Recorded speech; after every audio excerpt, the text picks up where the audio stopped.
Chicago. WMAQ. Your radio station for the best in sports. Brings you the Chicago White Sox warm-up show.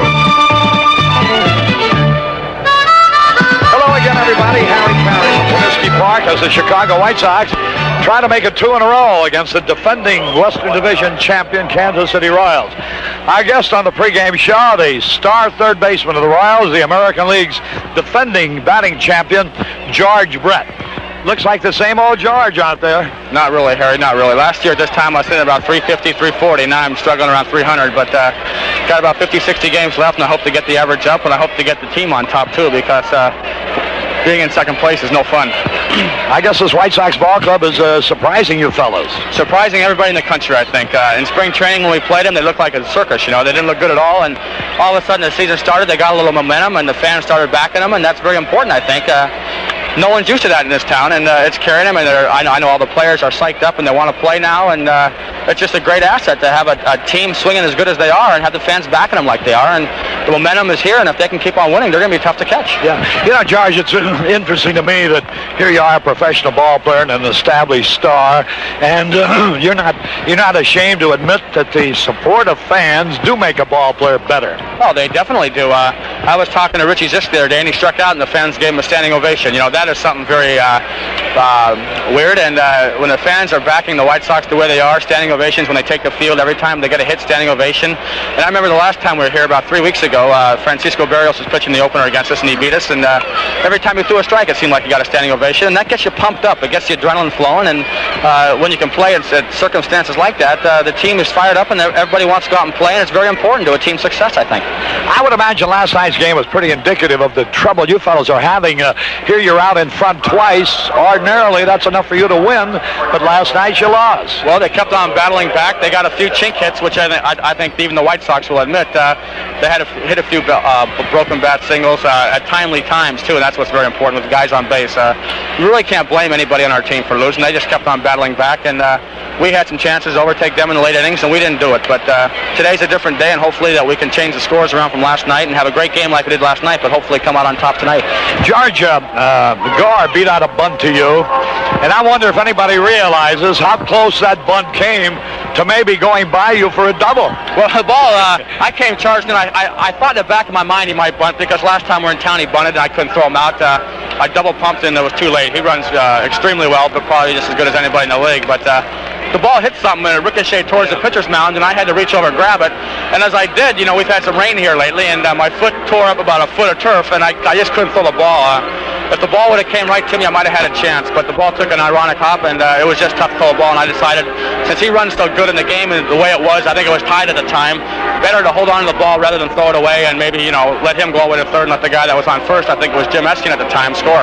Yeah. You know, George, you may not be hitting the same average that you did a year ago, but just watching you hit, I think you're a much better hitter than you were.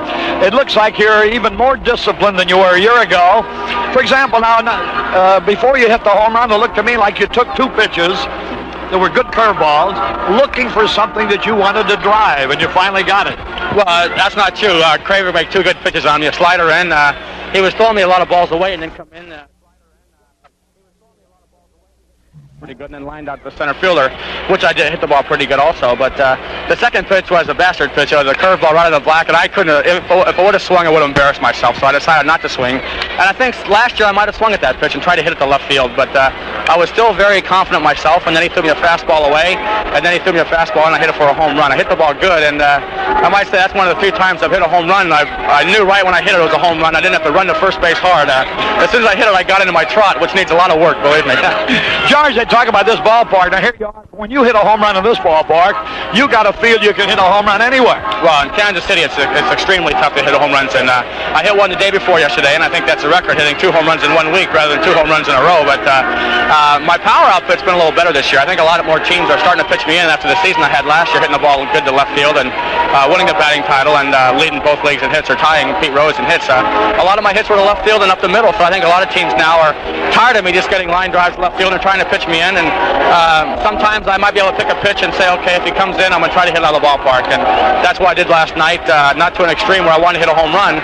I just wanted to hit the ball hard, and he came in, and I had pull in the back of my mind, and I just hit the ball pretty good, and it went over the fence. Now, it was a big hit, it tied the ball game, but we couldn't hold on to the lead. Yeah. George, have you heard from Brother Ken? Have you guys played the Angels since he was traded over there? We've played him a couple of times. He hasn't pitched against us, but I talked to him the day after he beat Oakland, and he said his arm is feeling better than it's felt in about 3 or 4 years, and it was kind of scary for him because during the season here he had a little sore arm, and having an arm problem like he's had in the past, it's got to be doubtless to your career if you have a sore arm because he had an arm operation, and the arm operation he had was similar to Sandy Koufax, I think. So the arm is feeling really good right now, and he's kind of skeptical. He's very happy about how his arm feels, and he's looking for a big season with the Angels and try to get him out of third or fourth place and back in the first place division or spot where they should have been a long time ago, I think. Tell me something now. There were a lot of rumors about the fact that Ken was he was more or less prepared to be traded to the Kansas City Royals, that you had called him the night before and told him that you'd meet him at the airport. Was all that talk going on the Kansas City Ball Club that your brother Ken was going to be traded to the Royals? Well, I was told that we were trying to get him, and I was told that we're very close to getting him, and I called Kemmer, and, he wanted to come to Kansas City. He wanted to play for a winner, and getting traded to the California Angels is no disgrace either because they got a good ball club. But he wanted to come to us. He wanted to play with me, and we get along really well, which you know that. Sure. And it's just something where he doesn't know how much longer he can play, and he would like to play with me before his career is over. And it was very close. I understand we came very close to getting him, but I thought the California Angels gave up an awful lot to get him because Verhoeven, who I faced in the past, is an extremely good pitcher. I really have a lot of respect for him, and Verhoeven Kirkwood has been super tough on me too. I understand you got an infielder and some cash also. Now we couldn't give up that much for him because of his arm problem. Our general manager's a little more conservative than I think Mr. Vec is, and we really didn't have to go out and get him that bad. And the way things have turned out, I'm glad we didn't get him because the guy who I understood, or I have an idea who we were going to trade for him, has done super for us the last month of this season. And who would that be? I'm not going to say. I might be wrong. I might be wrong. I heard it through the grapevine, like you hear a lot of your things, and I'm not at liberty to say so. But he's very happy in Los Angeles. I'm very happy in Kansas City, and I know we both would have been happy in Kansas City, but this could turn out better for him to be out in Los Angeles. Yeah, I think if he has had, a little doubt about his arm, and I'm happy to hear that it feels good again, because I know he was worried about it here during the early weeks of the season. You have the hot weather all the time out there in California, and maybe that might, might be what he really needs. Well, he grew up on the ocean. Now he lives on the ocean. Our whole family still lives out there, and he's very happy being home with the family. It's a little binding on his life because he's been playing 8 years and he's always been away from the family, and now everybody's inviting him over to the house, and he's not like that. He's a very private and reserved person, and it's just tough to accustom to it first, but now he's used to it, and he's very happy out there, believe me. He likes to go out and jog on the beach in the morning and then go to the ballpark and jog a little bit, and he likes to get his son, and believe me, he's getting his son. He's having a good time, and I wish him all the luck in the world, and I think you do too. Sure, I certainly do. Hey, George, I got to ask you, they say you're baseball's most eligible bachelor. Are you still, or are you hooked?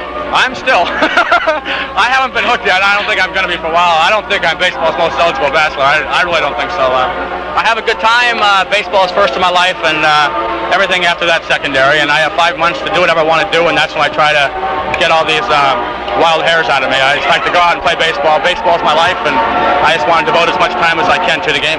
Well, I tell you, you're just a great young ball player and marvelous young man. I hope you never change. I was hoping, too, if Kemmer had to be traded, that he would be traded to Kansas City. I know what it would have meant to both of you because, it's such a wonderful relationship between two brothers.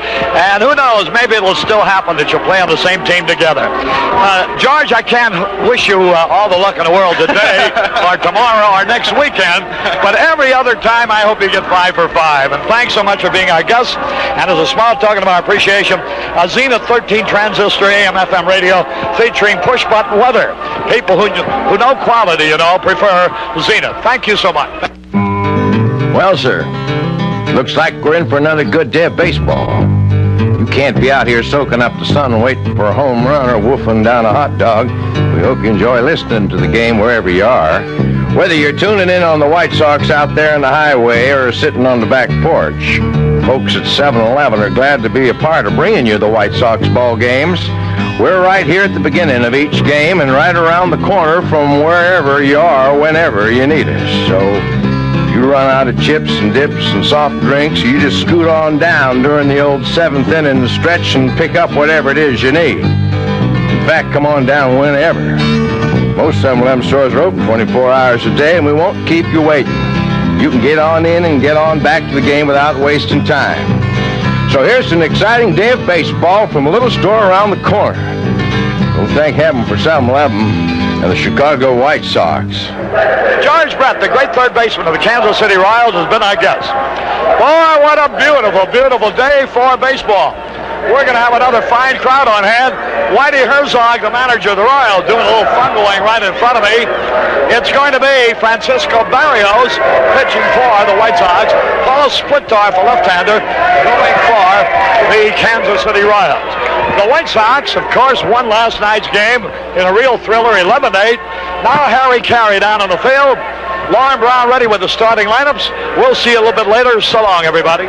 If you can't fly. At 9, 12, 3, and 6 and late night.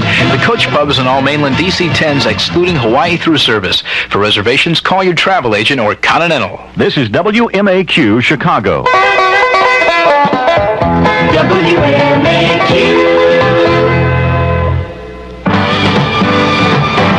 WMAQ. Your radio station brings you Chicago White Sox baseball.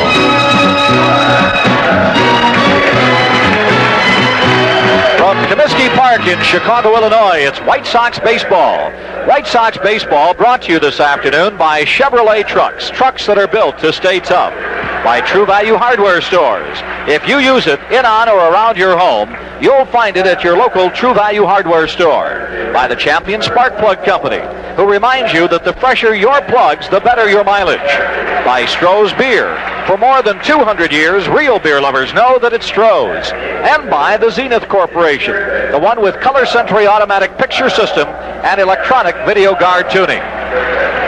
Hi, good afternoon, everybody. Lauren Brown, along with Harry Carey and Jimmy Pearsall from Comiskey Park in Chicago, where the streaking Chicago White Sox, who have won 7 of their last 8 ball games, including a dramatic come-from-behind victory against these Kansas City Royals last night, 11-8, to take a 4.5-game lead over the Royals, will try to make it 2 in a row here in this 4-game set, and will send hard-throwing right-hander Francisco Barrios to the mound.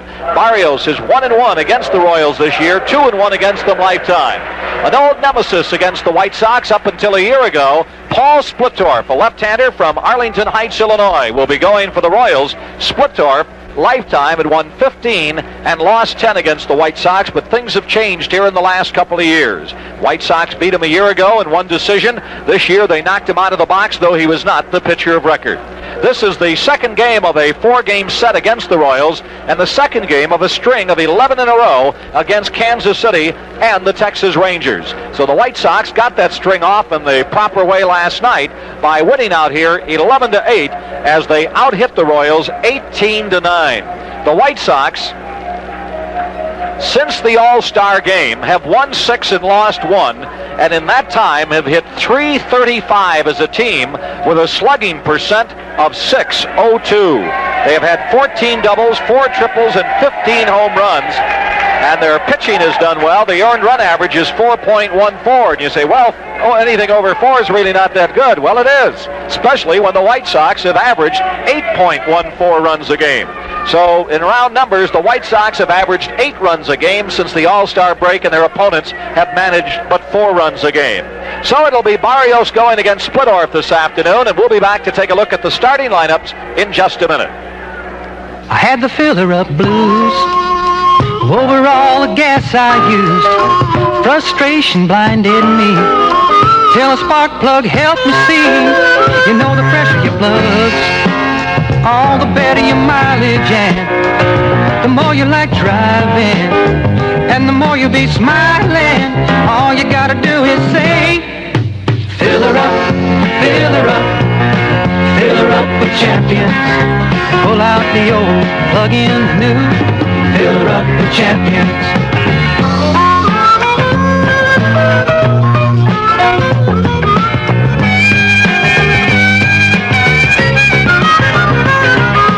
Fill her up,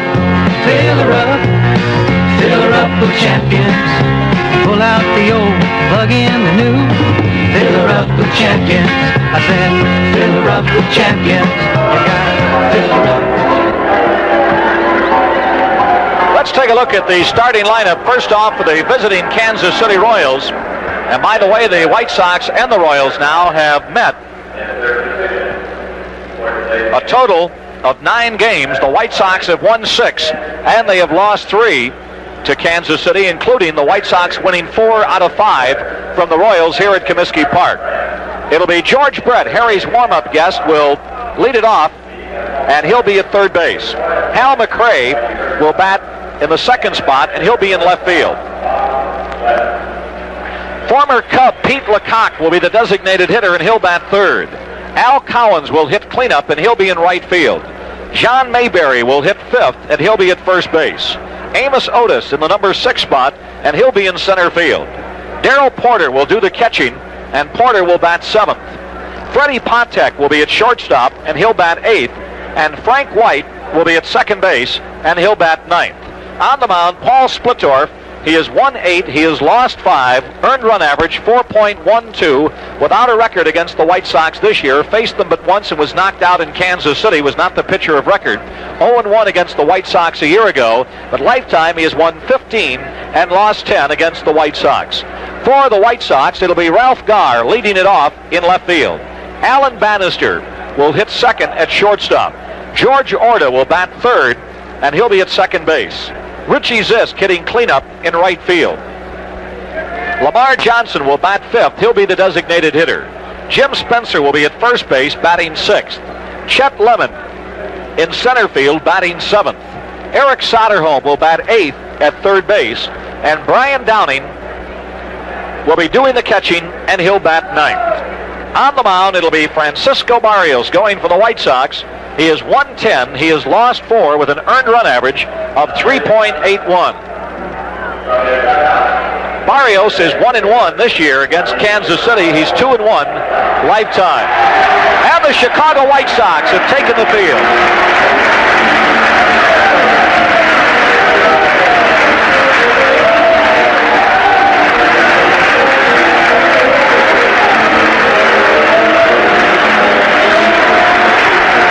Standing ovation as the White Sox take their position. Jim Spencer at first, George Orta at second, Alan Bannister at short, Eric Soderholm at third, Brian Downing doing the catching. Out in the outfield, Ralph Garr in left, Chet Lemon in center, and Richie Zisk in right field. And from Comiskey Park, we invite you to enjoy our national anthem played on the trumpet today by a gentleman from the Lions Club in New Orleans.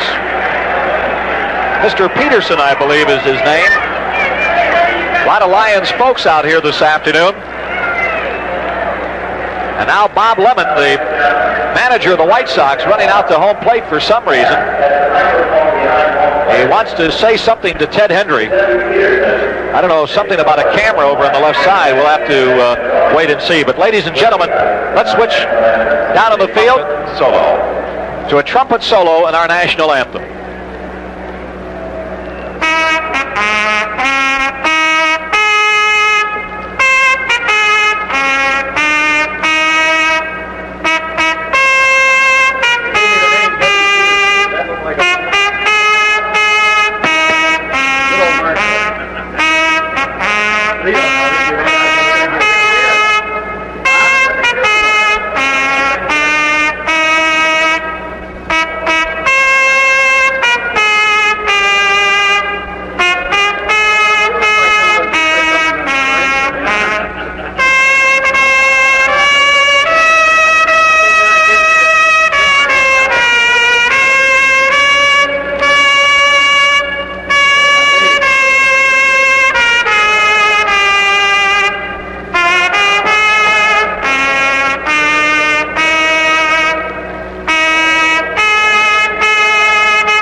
then a trumpet solo by Debbie Peterson from the Lions Club in New Orleans, playing the national anthem here. And now Mr. Ken Stacka, from the district governor of the Illinois Lions Club, will throw out the first ball. Bob Lemon was out at home plate talking with Ted Hendry, the home plate umpire, and pointing over to the left side. I don't know if it was about the TV camera next to the White Sox dugout or what, and now Hendry is down talking to Jerry Neudecker about it. But Lemon came out of the dugout right prior to the national anthem and complained to Hendry about something. Now Neudecker's going to talk to Whitey Herzog, so it could be something that might be a ground rule situation. There are cages on both sides of the dugouts. On the right side of the Kansas City dugout, which is the photographer's cage, Bob Langer of the Sun-Times and photographers from the Tribune and the Daily News and Associated and United Press International camp there and then get their shots. Well, on the left side by the White Sox dugout, that's where they usually are too, but NBC has a TV camera, and apparently Bob Lemon wanted something clarified about the TV camera on the left side. I don't think he's asking for its removal, but he did complain about something over there. And now Hendry pointing to the White Sox dugout, indicating and nodding his head and pointing to the Kansas City dugout as well, in agreement. Whatever they wanted done, they're in agreement with, so we'll try to find out exactly what that was for you. So we're all set for baseball. It's a beautiful afternoon again here at Comiskey Park. We've got a beautiful breeze coming off the lake again. Out at the Weather Bureau, they say the wind's out of the south at 15 miles per hour, but not here. Wind's coming out of the east. If anything out of the south, it would be southeast, but it's due east here, 15 miles an hour. Here's the first pitch to George Brett. Here's a swing and a long drive way back. This ball is gone. The first pitch of the ball game, a home run for George Brett. Harry's guest on the dugout show just goes after Barrios' first offering and pumps it into the right field seats for a homer. So the Royals, like they did last night, have jumped out in front here in the first inning this afternoon. For Barrios, that's only the 10th home run that he has given up all year. So I think Frankie knows he's in for a ball game now.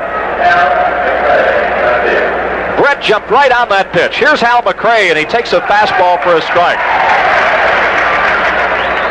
74 degrees at the lakefront. It's 90 out at Midway. So I would say we're probably around 82 degrees here at the ballpark. But that easterly breeze coming off the lake is really pleasant. Here's a fastball inside a ball. Humidity is 42%. Outfield playing McRae to go to the opposite field, around to the right. Barrios goes into the windup. Here's the 2-1 pitch. Here's a swing and a fly ball to right field. Spencer going out. Zisk coming in. It's trouble, but it's a foul ball, fortunately. So the count evens up at 2-2. Minnesota at Cleveland this afternoon. Schuler's going in that ball game, and Bibby is going for the Cleveland Indians. Detroit and Texas will be playing tonight. Last night, the White Sox, with their 11-8 victory, gained on the teams that they want to gain on the most, with the exception of Minnesota. They gained a game on Kansas City, a game on Texas, a game on California, but Minnesota, with their victory, stayed 5.5 back. White Sox 4.5 in front of Kansas City, 5.5 in front of Minnesota, 8 in front of Texas, and 13.5 in front of California. Here's a swing on a 2-2 pitch to right center field. Lemon is over there. Had him played perfectly to go to the opposite field, and he has it for the first out of the inning. So there's one down, and the batter is former Cub Pete LaCock. LaCock hitting .363, 3 homers, and 20 RBIs. So LaCock has been doing a good job, both as a designated hitter and a first baseman for the Royals, and the first pitch is a breaking ball for a strike. LaCock hitting .286 against the White Sox this year with an RBI, takes a ball outside. Mark Carey, who's just undergone double knee surgery, is out here today in a wheelchair. Guest of Eric Soderholm's enjoying the game. Here's a swing and a foul. I don't think he's enjoying it right now as the Sox trail 1-0, but we're just in the first inning. Joe White from Springfield, Illinois, is out here rooting for a White Sox victory. Mentioned it on television last night, but we didn't get a chance on radio. Here's the 1-2 pitch, a swing and a grounder to Bannister at short. He's got it, throws across in time, and there's 2 down.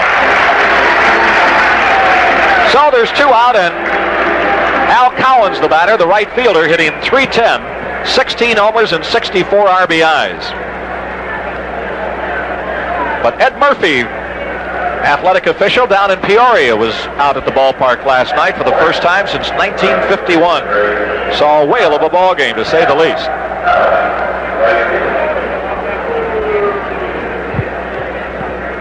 Al Cowens batting in the cleanup spot. 1-0 Kansas City out in front on a leadoff home run by George Brett. Here's the pitch, and it's a strike.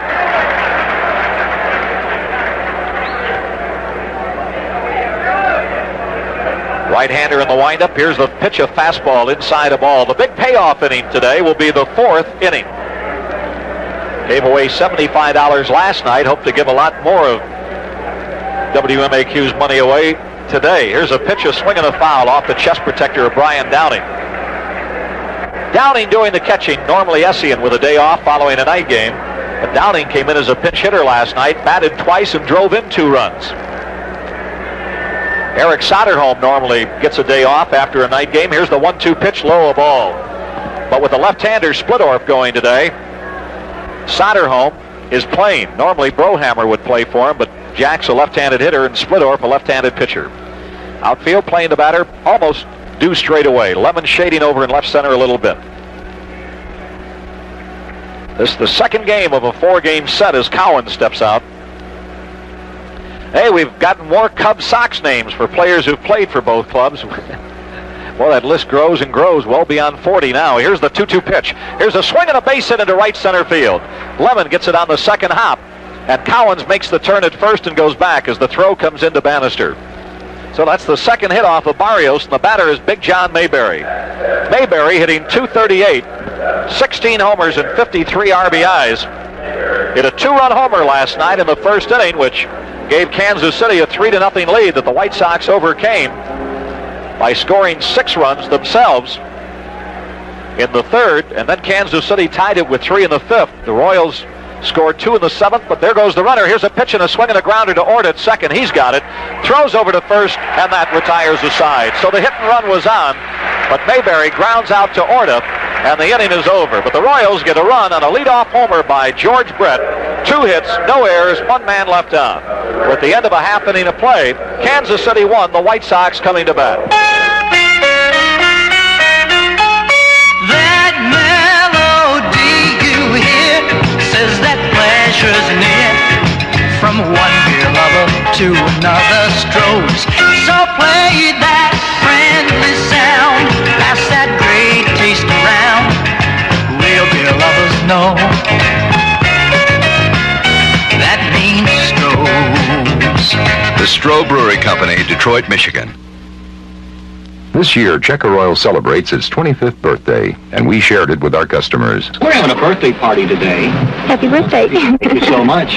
With a smile like that, you've got to meet this man over here. This is the president of Checker Oil Company, Mr. Richard Small. Thanks for coming in. This is the 25th anniversary of Checker Oil Company. We'd like you to help us celebrate by saying our slogan for us. Checker for 25 years. It's been a gas. Thanks very much. You're welcome. That's for sure. Checker.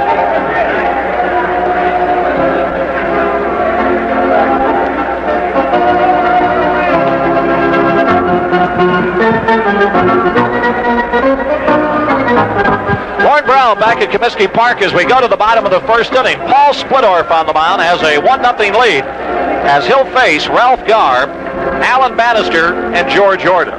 You know, this is a left-hander going, and the White Sox, 2 of the top 3 hitters are left-handers. And really, it doesn't make any never mind, if I could use that phrase, to Bob Lemon, because he has gone pretty much with this set lineup. The main exception has been either Lamar Johnson or Oscar Gamble being the designated hitter. But he doesn't move that lineup around just because a left-hander or a right-hander is pitching. He keeps it pretty stable, and you can't knock success. He has been very successful with it. Ralph Garr leads it off, hitting .306, 7 homers and 37 RBIs. Ralph with a 10-game hitting streak. And the first pitch is a swing and a shot down the left field line. A base hit. Charging the ball is McRae, and he'll hold him to a single. Ralph Garr leads it off with a single. Going the other way, punching it beyond the drawn-in George Brett at third. And if McRae had not been playing in, that ball would have gone for a double, but he did a good job on it. That wind blowing in, the Kansas City outfielders are playing in. They'll move back a little bit when the likes of Richie Zisk and Lamar Johnson step up. Alan Bannister, the batter. Alan got the game-winning hit last night, a 2-run single. Here's a pitch inside a ball. And it was so great to see because he had made an error that led to 3 runs in the first inning, but he came back with money on the line, and he got that 2 RBI single that was the game-winning hit. First pitch was a ball. Here's the next pitch. Inside, ball 2. George Orton, the on-deck circle. Bannister, since the All-Star break, has been hitting .290, a homer and 4 RBIs. Garr, who just got that hit since the All-Star break, was hitting .343. Here's the 2-0 pitch. There's a swing and a shot into left center field. It might be in there for extra bases. It's a base hit cut off by McRae. The ball gets away from him. Here comes Garr going to third, and he'll hold up. It's a double. A double for Bannister, and the White Sox are off and running here at Comiskey Park. Well, I'm surprised McRae even got over there, but I think that wind did a little bit to hold the ball up, because it looked like he was going to get through the gap and go all the way to the warning track. But he got over there quickly, and for an instant I thought he might catch it. But it bounced in front of him.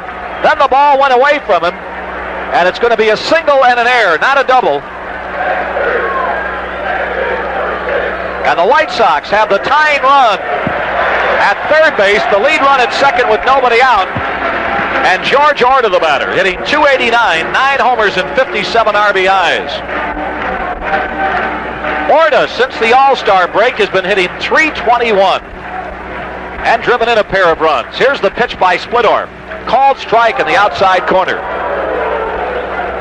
This club, as a team, since that All-Star break, have won 6 out of 7. Hitting .335 as a team, slugging percent at .602, which is tremendous. Here's the pitch. Here's a swing and a grounder, left side. Here comes the shortstop coming home. Here's the throw. He is out. The ball hit on the left side of the infield, and Garr tried to come home. I don't know why, George. Orta's got pretty decent speed, and Patek was playing back, and he might have a tough time of getting Orta and could well make a mistake. So now, instead of having runners at second and third and 1 out, you've got him at first and second and 1 out, and a sacrifice fly is not in order. And Richie Zisk, the batter, hitting .311, 20 homers and 73 RBIs. 9-game hitting streak. 1-0 Kansas City out in front.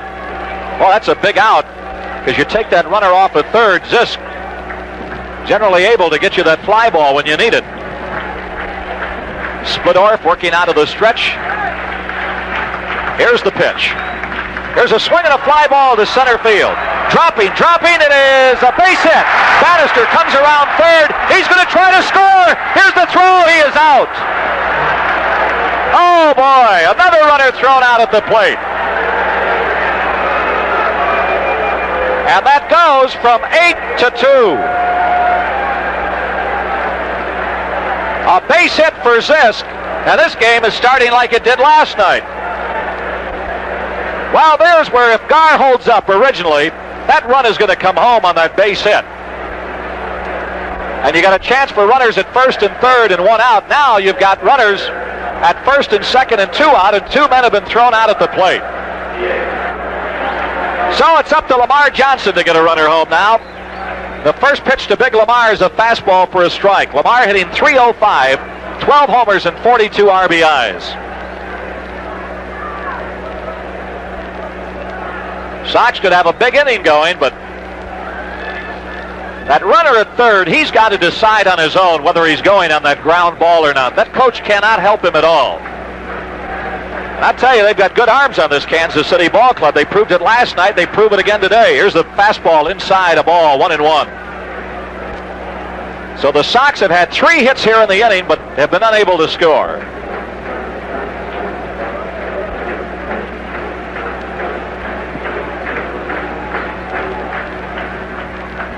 Left-hander ready. Here's the pitch. Swing and a miss. And a breaking ball, and the count goes to 1-2. A single by Garr and a single by Bannister with an error had runners at second and third and nobody out. But Garr tried to score on an infield out and was thrown out at the plate on a ground ball, I should say. Here's the 1-2 pitch to Lamar. Swing and a foul, just got a piece of it. So runners at first and second, Ziss singled, and then Bannister was thrown out at the plate. But in that situation, it's the coach who sends him on. Because that ball is behind him, he can't see. Bannister, good speed, and he was out. So now runners at first and second and 2 out. A 1-2 count to Lamar Johnson. Here's the pitch. Up high, a ball, 2-2. Minnesota did not score at Cleveland in the first. Kansas City out in front here, 1-0. A base hit here could tie it up. Well, that's what we thought last couple of times. Here's the pitch. Swing and a foul one after a curveball on the outside part of the plate, and the count remains the same. Beautiful afternoon here at the ballpark.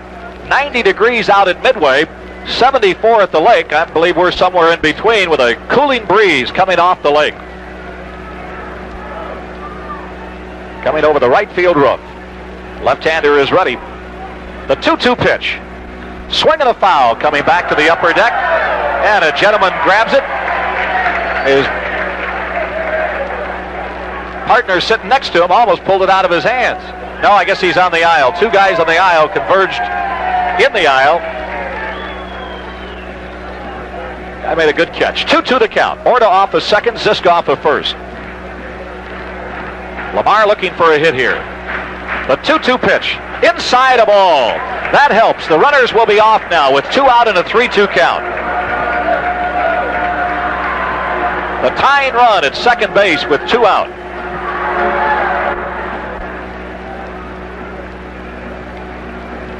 Left-hander ready.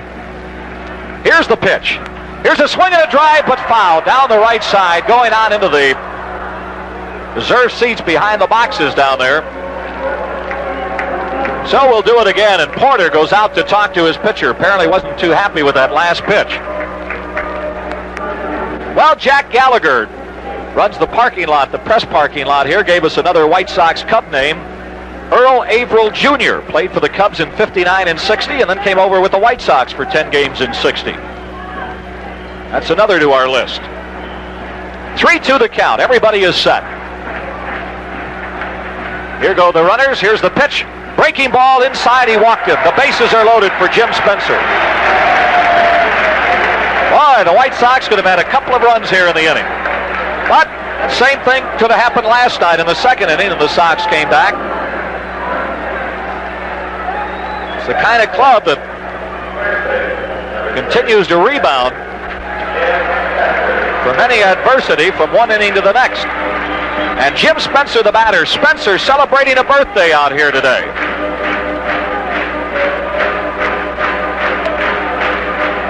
Jim was born July 30th, 1947, so he has hit that magic mark of 30 years old. Last night he went 2 for 4, drove in a run. Since the All-Star break, Spencer's been hitting .308, a homer and 5 RBIs. The big one, that 3-run homer at Boston.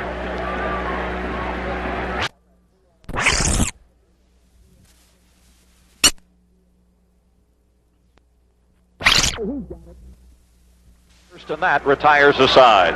So the Sox with a golden opportunity to at least tie it up. Come up for naught. No runs, 3 hits. There was a walk in the inning. And 3 men left on. So we're at the end of 1 inning of play. Kansas City 1, the White Sox nothing.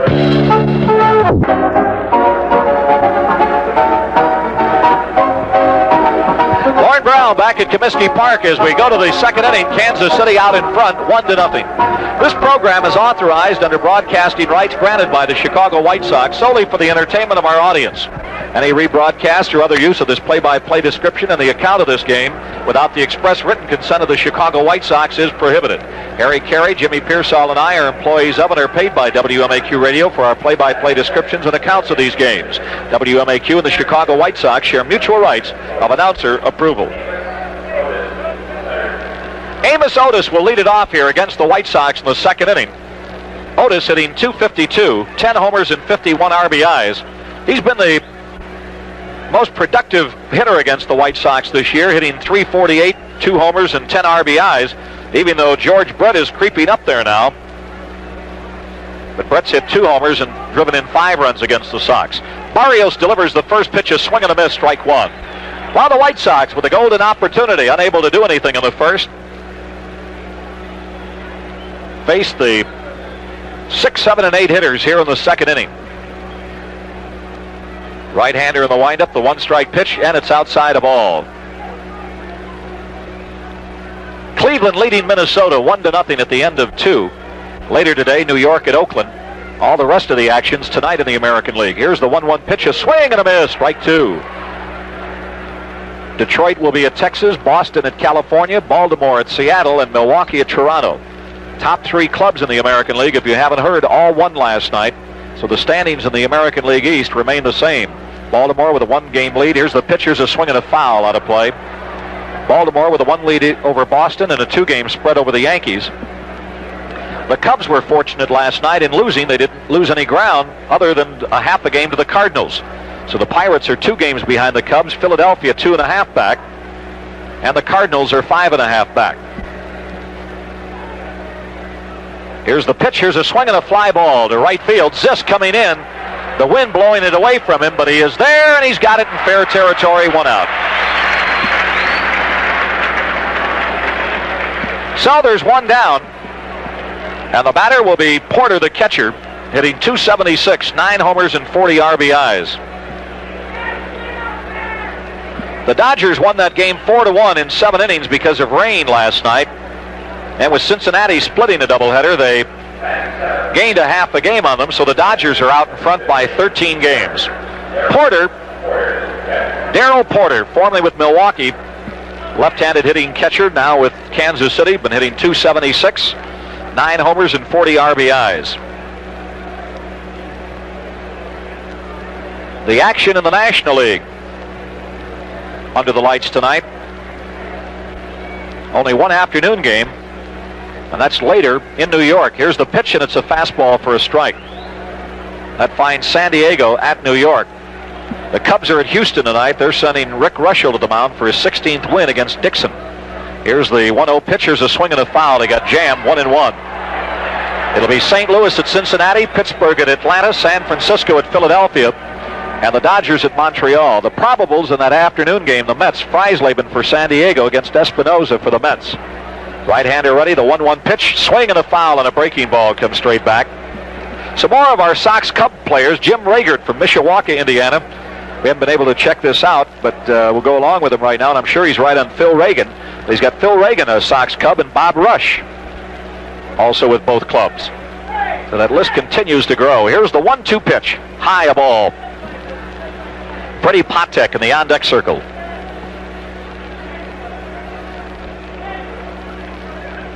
The bleachers are loaded again out in center field. Everybody getting a great tan out there. Here's the 2-2 delivery. Struck him out with a fastball. Caught looking, and that's the first strikeout for Barrios. So there's 2 out, and Freddie Patek, the shortstop, the batter, hitting .261, 2 homers and 37 RBIs. So about the only games we'll be reporting to you on today, other than our game naturally, will be the Minnesota-Cleveland game, where it's now 1-0 in the bottom of the second. Cleveland out in front of Minnesota. And that Met game with San Diego. A little later, the Yankees will be underway at Oakland. Barrios winds and delivers. Here's a swing and a fly ball that Ralph Garr drops his sunglasses down for in left field. He waits. He's got it. And it's a 1-2-3 inning. The Royals are retired in order.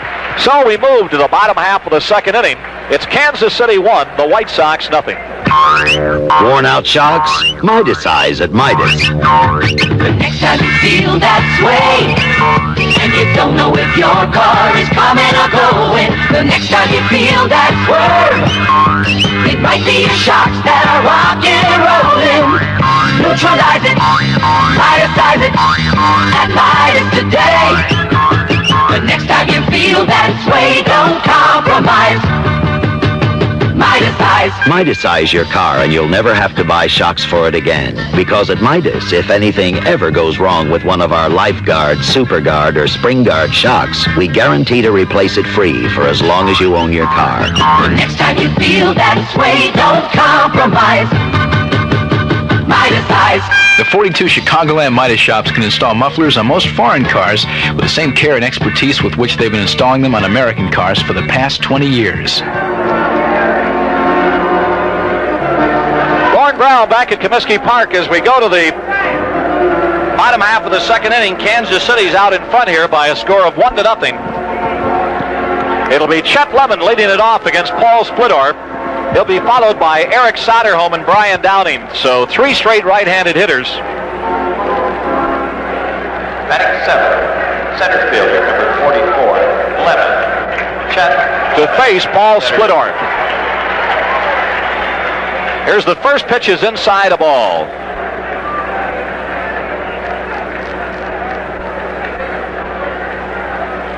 Lemon had a great game against the Royals last night. Went 3 for 4, drove in 2 runs with a homer and a double. And takes the next pitch outside a ball.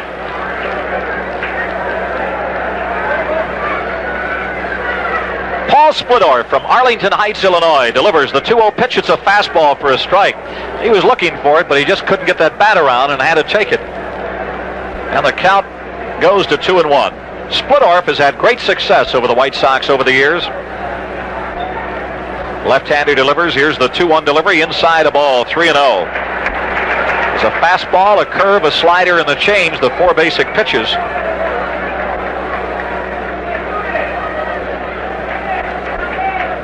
Count 3-1 to Lemon. Pitch. Called strike, 3-2. Splittorff has walked a man. That was to load the bases in the first. White Sox got 3 hits off of Splittorff plus a walk, but were unable to score. Paul William Splittorff, 6'3", 210, 30 years old, delivers a swing and a long drive. Left center field, way back, and McRae is there, and he's got it. That wind held that ball up as he got it right at about a foot in from the warning track in left center field. And Lemon is retired. A well-hit ball, and wind coming out of the east. Now we understand from the Weather Bureau it's a southerly wind, but not here. If it was here, that ball might have been in the seats. So there's 1 out. And the batter is Eric Soderholm, hitting .285. And he takes a strike in the outside corner. 13 homers, 37 RBIs. Eric has been the best hitter against Kansas City this year, hitting an even .500 with a homer and 5 RBIs. Here's the 1-strike pitch to him, a swing and a smash to Patek on 1 short hop. He's got it, and he throws him off. Boy, 2 well-hit balls here in the inning, but for his efforts, Splittorff has retired the first 2 hitters.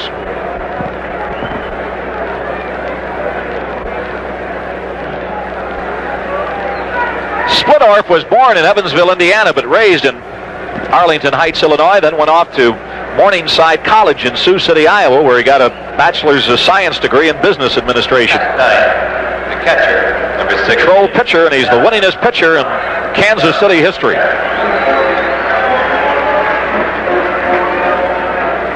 Brian Downing, the batter, drove in 2 runs last night, coming off the bench in the late innings to do it. Takes a look at a ball low.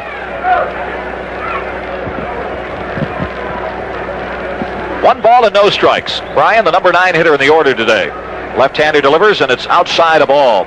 Downing has been hot since the All-Star break, hitting .364, 2 homers, and 4 RBIs. He drove in a run with a sacrifice fly last night that tied the ball game up. The other night in Boston, he hit a home run, and a ball got loose out on the field from the fans, and It's thrown out of play. Here's the 2-0 pitch outside a ball, 3-0. So he's already won a game on this span since the All-Star break, and he tied up last night's game, setting up Gar's bunt and Bannister's game-winning hit. 3-1 pitch he takes, or 3-0 pitch he takes low a ball, he walked him. That's the second walk given up by Splittorff, and the batter is Ralph Gar, who extended his hitting streak to 11 consecutive games with a base hit. In the bottom of the first, Gar has now hit successfully in 29 of his last 30 games.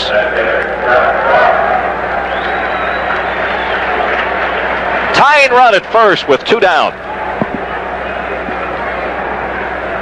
Well, this series has been unbelievable thus far. Left-hander ready. Here's the pitch, and it's outside a ball. Last night in one inning, the White Sox got 4 singles and didn't score. In another inning, they had 3 walks and were unable to score. Here in the first inning today, 3 singles and a walk and did not score. As 2 men were thrown out at home plate. One by Pontek and the other by Otis. Left-hander ready. The 1-0 pitch. Swing and a foul and a high inside pitch. A ball and a strike. Lemon flied out to left and a well-hit ball, actually left center, and then Soderholm hit a shot to the shortstop. Here's the pitch. Here's a swing and a foul. Comes straight back. So Gar is in the hole. 1 ball and 2 strikes.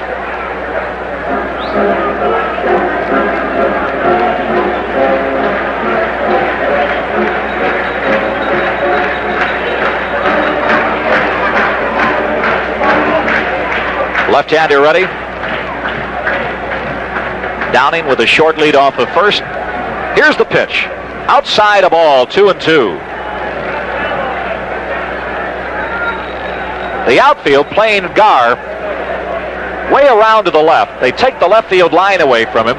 They give him right center and the right field line. Here's the pitch. Here's a swing and a foul going off to the left side. Brett giving chase, but he will not get into it as the ball gets into the seats. He was right at the edge of the tarp cage between the White Sox dugout and the left field bullpen.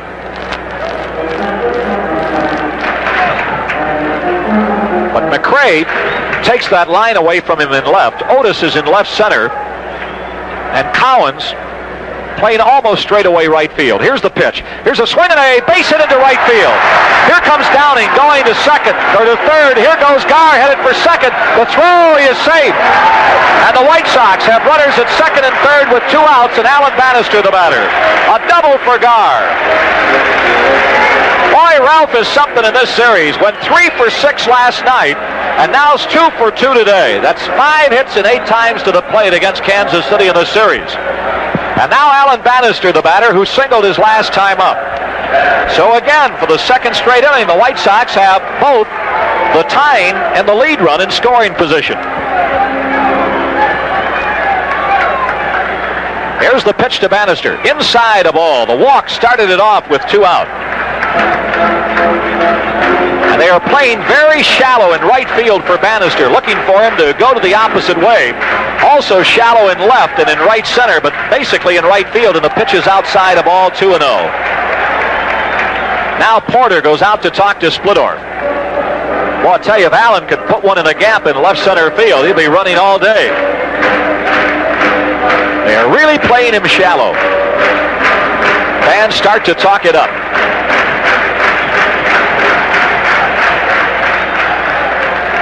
Left-hander ready. Here's the pitch. Outside of the corner, a strike.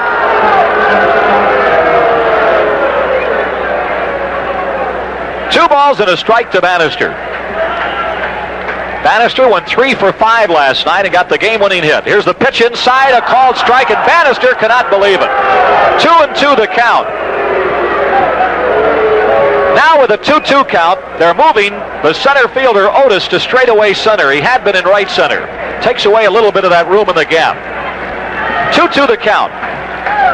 Got him on a questionable pitch on the outside part of the plate, and then another questionable one on the inside part of the plate that Bannister wasn't happy with.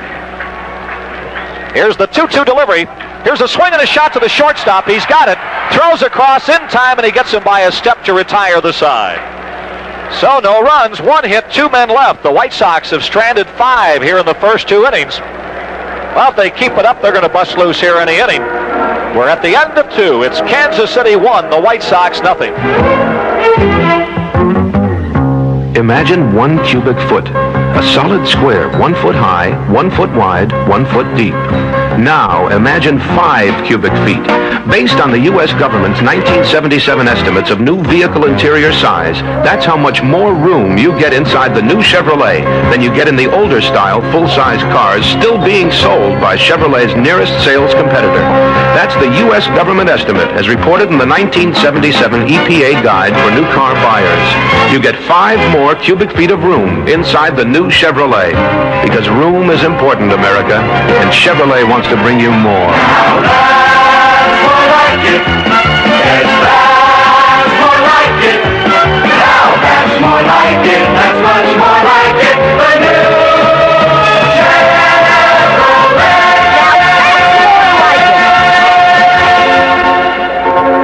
Lloyd Brown back at Comiskey Park as we go to the 3rd inning.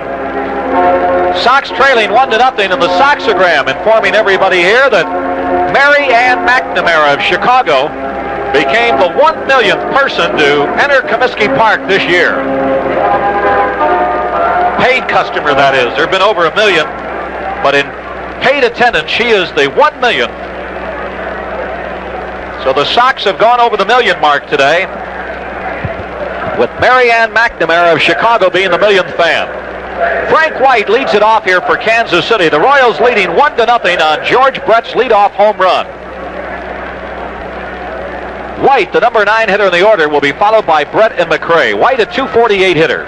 Looks at a ball outside. He's got 3 homers and 27 RBIs.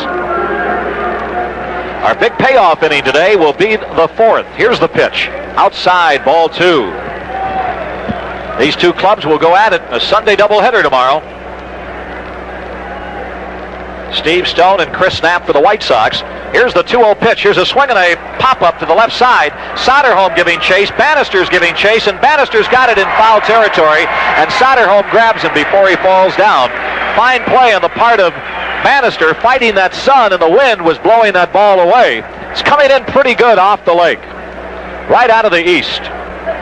Over the right field roof. And there's 1 out, and the fans boo Brett. He got that solo home run. First time up, hit it against the wind into the upper deck. So they will get out of here. And he takes a strike. Says something to Ted Hendry, the home plate umpire. He wasn't happy with that. Nobody on and 1 out. Outfield playing Brett to go the other way. But yet he's hit 2 home runs, and he's pulled them both here in this series. Here's a swing and a shot off the glove of Bannister into left center field. It'll probably be a hit. And a 1-hopper that skipped by him just got his glove on it. That's the 3rd hit off of Barrios, and 2 of them have been by Brett. And the batter is Hal McRae, who flied out to center field his first time up.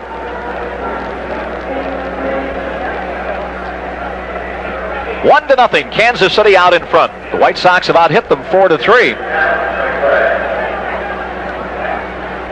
Cleveland leading Minnesota 1-0 in the bottom of the 3rd. That's the only other game going on right now in the American League.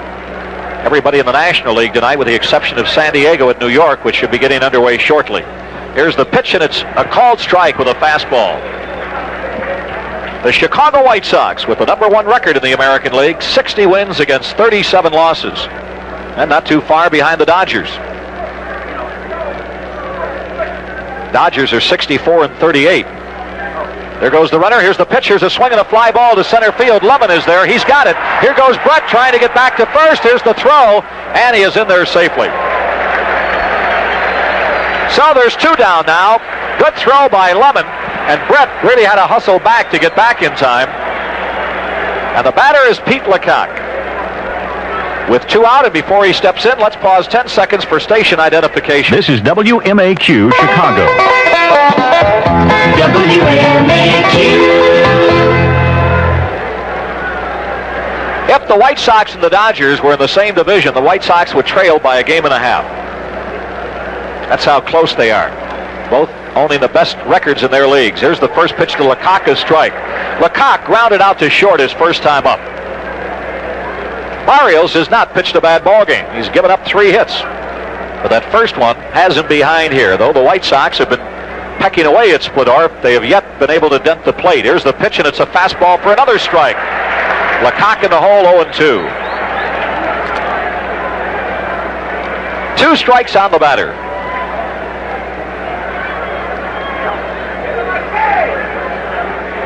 Right-hander working out of the stretch. There goes the runner. Here's a throw down to second. He's going to be out. George Brett thrown out trying to steal. The pitch was outside, and Downing gunned him down with a good throw to Bannister. And that retires the side as he is caught stealing. 2-6. No runs, 1 hit. Nobody left on. We go to the bottom of the third. Kansas City 1, the White Sox nothing.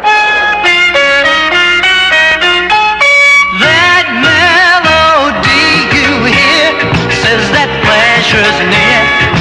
From one beer lover to another strolls. So play that friendly sound. Pass that great taste around. Real beer lovers know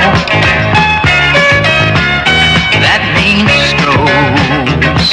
The Stroh Brewery Company, Detroit, Michigan. They fired their coach. They borrowed a van. They're checking into hotels and ordering room service. They're driving from California to the Houston Astrodome without adult supervision. It can't be. But it is. The Bad News Bears in Breaking Training.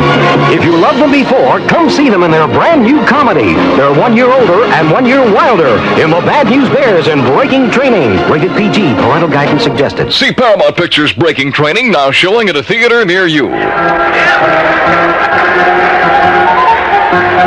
Warren Brown back at Comiskey Park. As we go to the third inning, the White Sox are trailing here 1-0 on George Brett's leadoff home run to begin the ball game. Well, I remember a couple of games that Ralph Garr hit leadoff home runs on the road that the White Sox, that's all they got. That was down in Texas and I believe in Baltimore. Could have been Boston, but it was on the same road trip. George Orta leads it off. He got out on a fielder's choice his last time up, as at the time Ralph Garr was thrown out at home plate. He'll be followed by Zisk and Lamar Johnson, and the first pitch by Splittorff is up high a ball. The White Sox have already collected 4 hits and gotten 2 walks off of Splittorff in the first 2 innings, but have been unable to score off of it. Outfield playing Orta, round to the right. Here's the pitch. Here's a swing and a grounder into right field, a base hit. That is the 5th hit off of Splittorff. We may get some activity now in that Kansas City bullpen. They're looking down to see if Galen Cisco wants somebody to warm up. There's been no indication. The White Sox faced 3 Royal relievers last night, and Richie Zisk is the batter. He singled his last time up.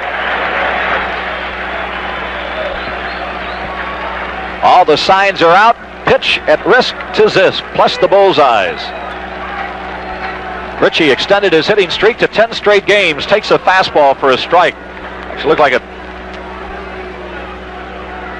slider, actually, that broke in on him. 1 strike in the batter. Orta with the lead off of first. Here's the pitch. Swing and a miss. He had a big cut. So Richie is in the hole. 0-2. Zisk, since the All-Star break, listen to this, has hit .464. Not including the hit here this afternoon, a homer and 10 RBIs. There goes Mark Littell down to the bullpen for Kansas City. Left-hander is ready. The 2-strike pitch on the way. Inside a ball. 1 ball and 2 strikes. Orta has led off the inning with a single.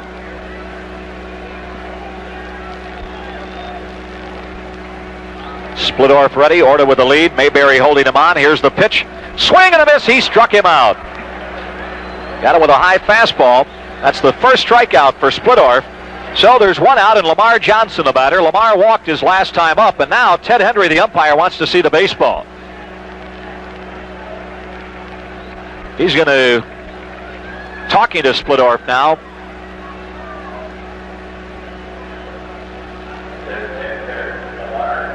Looked like he had his back to us. Looked like he gave him the same ball back. So Lamar Johnson, the batter, as we mentioned, he walked his last time up. Lamar, the designated hitter today.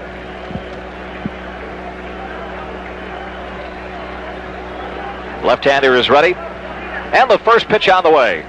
Low a ball, missed with a curveball.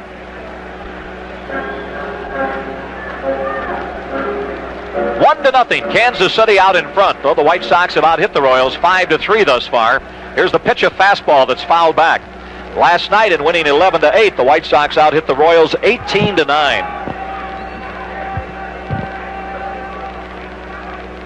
So they've had 23 hits here and 10 in a third innings. The Sox have. They didn't bat in the ninth last night. Here's the 1-1 pitch. Here's a swing and a smash to Brett at third. Oh, Lamar really waylaid that ball, but right at George Brett, who got it in self-defense. So there's 2 out. And Jim Spencer, the batter, who grounded out his last time up with the bases loaded. Jimmy's had some great Saturday afternoons out here. Twice on Saturday afternoons. He has driven in 8 runs in a ball game. So Spencer, the batter, with a runner at first. Chet Lemon in the on-deck circle.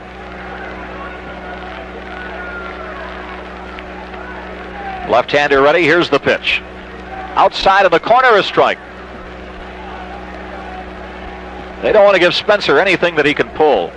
They play him around to pull. They give him a lot of room in left center and down that left field line.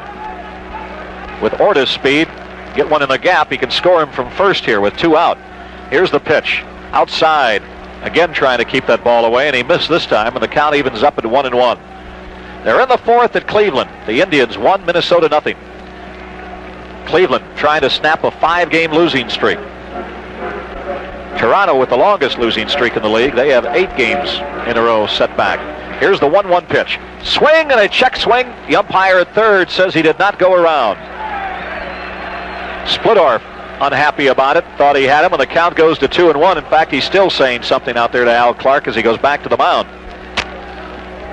Spencer out of the box, getting his helmet readjusted. Wife Fran, their little baby girl. She's a couple months old here at the ballpark. Looks like she'll be as big as her father. 2 balls and a strike. Here's the pitch. Outside, ball 3. A bad one would put the tying run in scoring position with a right-handed hitter, Lemon, due up. 3 balls and 1 strike.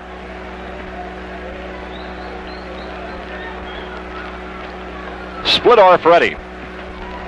Here's the pitch. Ball 4, he walked him. That's the 3rd walk given up by Splittorff, and again the White Sox send the tying run into scoring position. Here's the ball getting away from Splittorff, but Orta didn't see it. He was just walking down to second. The ball got off Splittorff's glove and went towards second, but whether or not even if he had, he would have been able to get to third would have been questionable. As Chet Lemon steps up. Lemon hit the ball well to left center field. Hal McRae caught up with it his first time up, and he takes the ball low. Chet with a big night last night.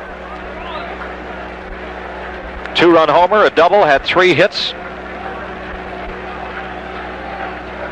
Left-hander ready.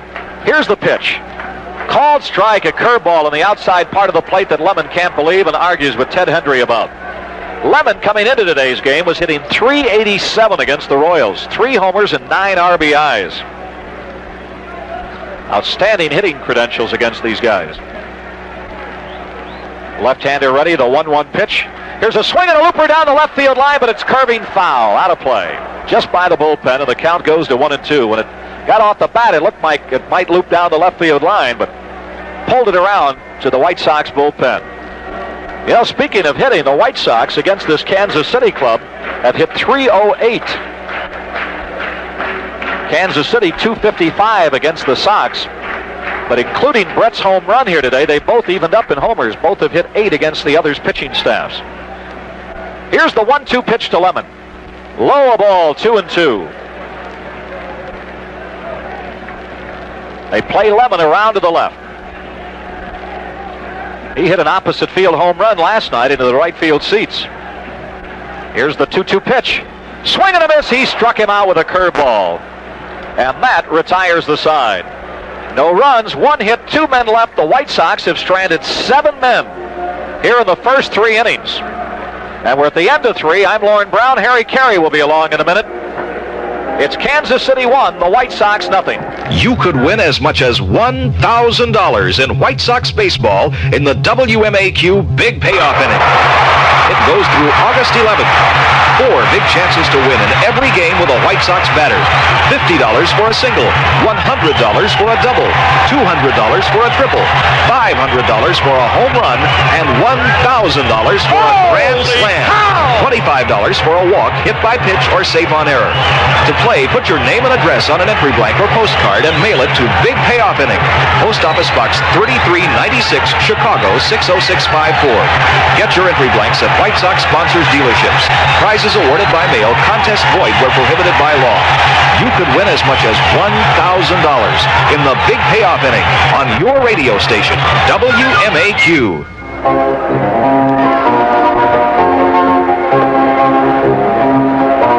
Hello again, everybody. Harry Carey, back at Comiskey Park.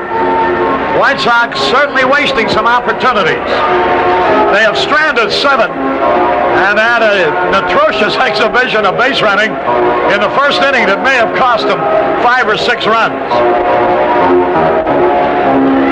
But it's only 1-0 and plenty of time to win this one. My good friend Pete LaCock from Peoria here with his wife Donna and son Danny. Pete, sit over here.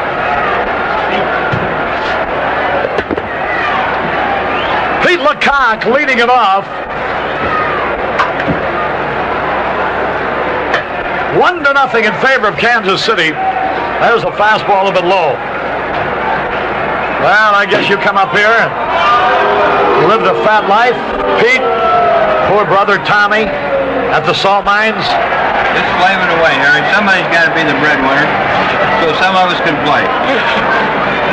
I'll bet you Tommy's is in a boat right now with a cold can of Stroh's in one hand and a pole in the other. And a few other things, too. We shouldn't be mentioning, probably. 2 balls and a strike. Ball game at the top of the 4th.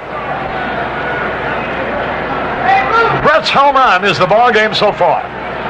Pitch to LaCock, swung and he fouled it outside third. 2 balls, 2 strikes. Boy, we could have had about 8 runs in that first inning. Well, I tell you, it's just amazing how many hits they can get without scoring runs. If they'd ever start running the bases, they'd probably average 10 runs a game here, Harry. Pete LaCock, the batter. Now the wind, the pitch, here it is. Fouled it back and out of play. The big payoff innings in the bottom half of this inning, the 4th.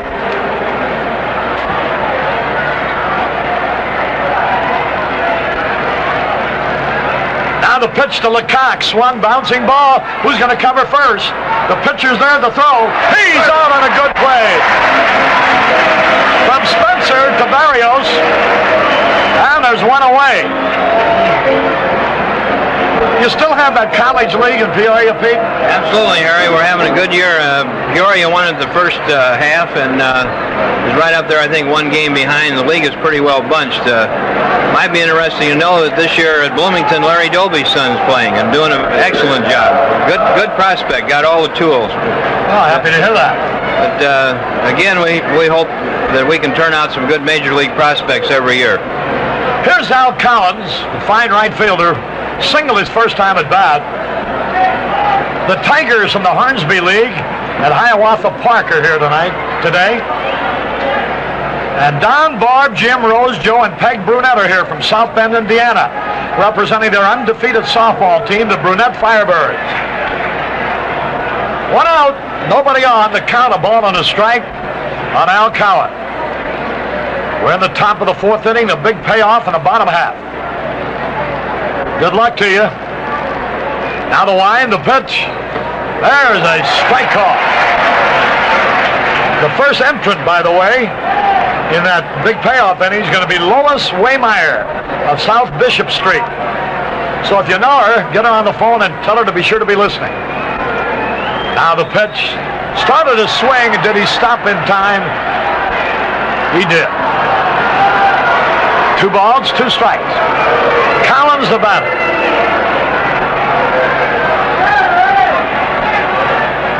Beautiful day. The crowd nowhere near as big as yesterday. but still big enough to go over the million mark for the year. 2-2 pitch. Ball 3. 3 balls and a strike.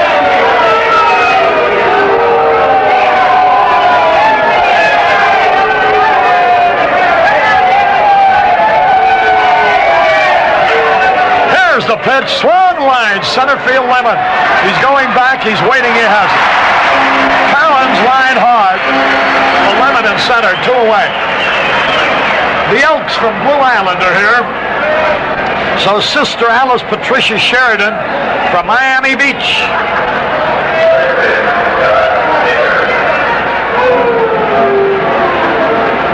Mr. and Mrs. Willie Teague celebrating their first wedding anniversary, and they're from South Bend. 2 out, nobody on. Now the wind, the pitch, and it's a little bit low inside.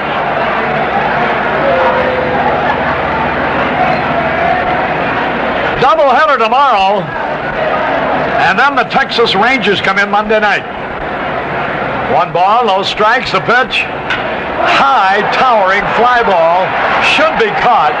Lemon coming to his right, and he has it. 1, 2, 3, nothing across. We go to the bottom of the 4th. Remember now, it's a big payoff inning with the score. Kansas City 1, White Sox nothing.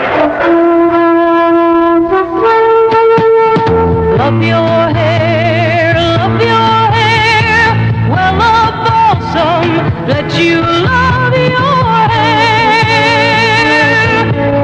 Here's great news. Wella Balsam Shampoo not only conditions your hair, but it even repairs your split ends. It's true.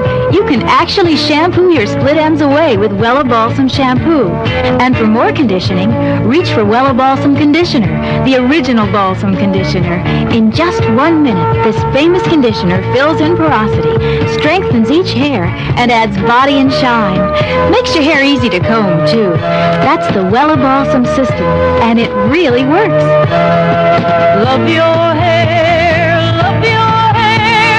well, a balsam that you love your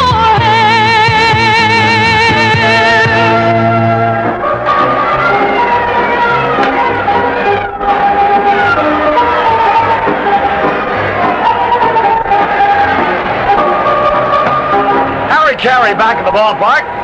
We're going to the big payoff inning. Eric Soderholm's going to lead it off.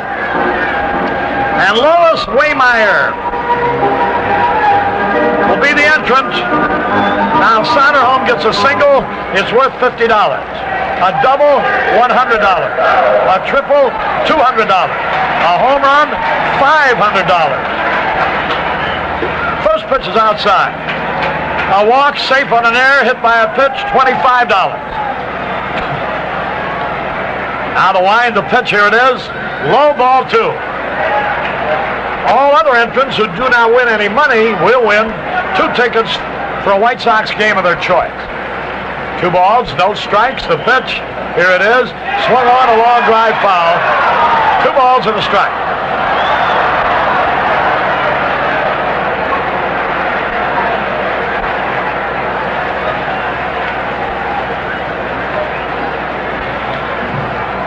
Here's the pitch.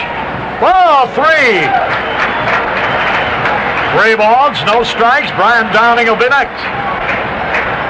Lois Waymeyer of South Bishop Street. Now the pitch. There's a shot, a base hit. That's worth $50. Soderholm lines a single to left. And so the Lois Waymeyer, $50 as a result. Congratulations, Miss Lois Waymeyer, 4859 South Bishop Street in Chicago. Now the hitter is Brian Downing. And the entrant here is John Burbat Jr. of South Washtenaw, Chicago. John Burbat on our big payoff. Now the stretch by Splitoff, the 5th. Curve in there, a beauty, a strike call. Downing good on the hit and run.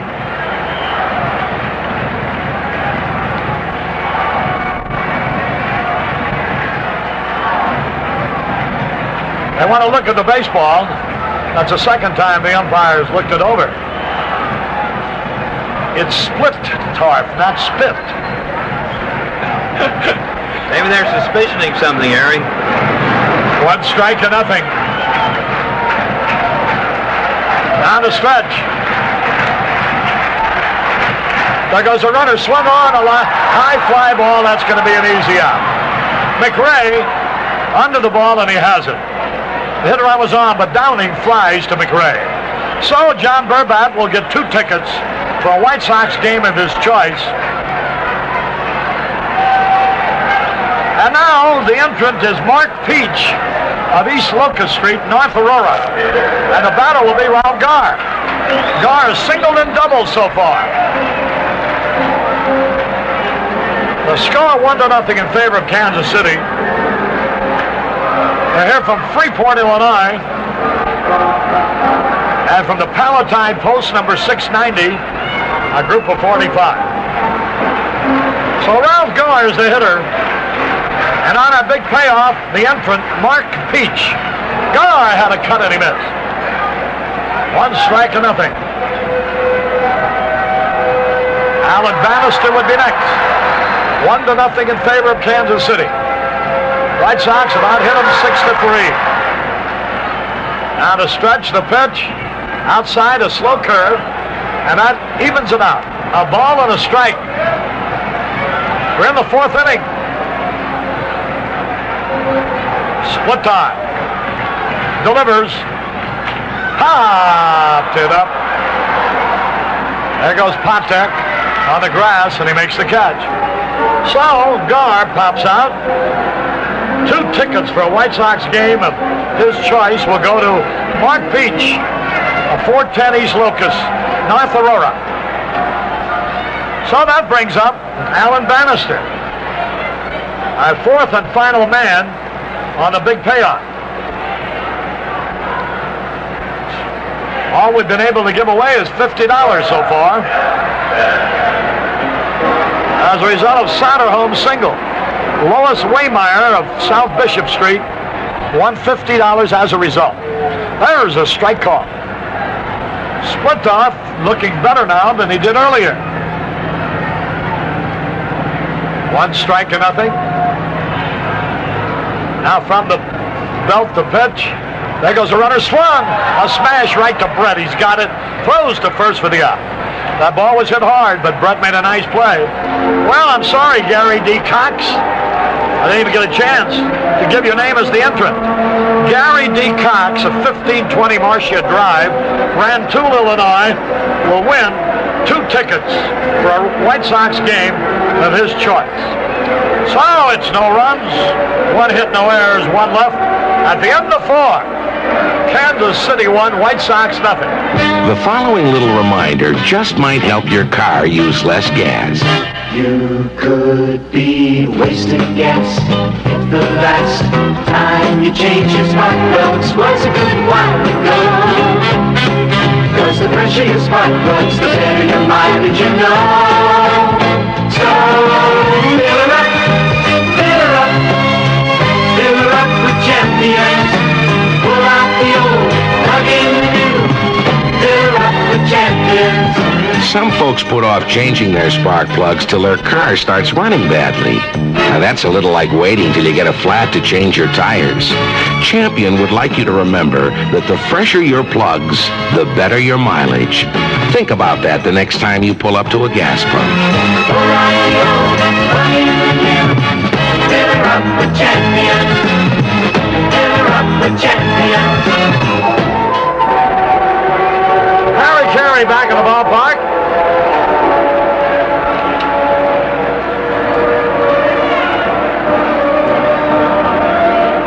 We're going into the top of the 5th. Harry, we had too many good chances at Spinoff. He looks like he's settling down, and he may be tough the rest of the way. Yeah, he's looking much better in the last 2 innings than he did earlier. Lou Duman, a good friend of Bill Beck's, the Advanced Transformer Company, has a group of 1,400 employees here today. Now that's what I call some group. Here's Amos Otis. The gang from the Burgundy Lounge are here. Hey, Pete, good to see you. Good to see you, Harry. Thanks very much. Hope we get some runs. Pete Van Aken from Peoria. Here's Otis, and the pitch is outside. 1 ball, no strikes.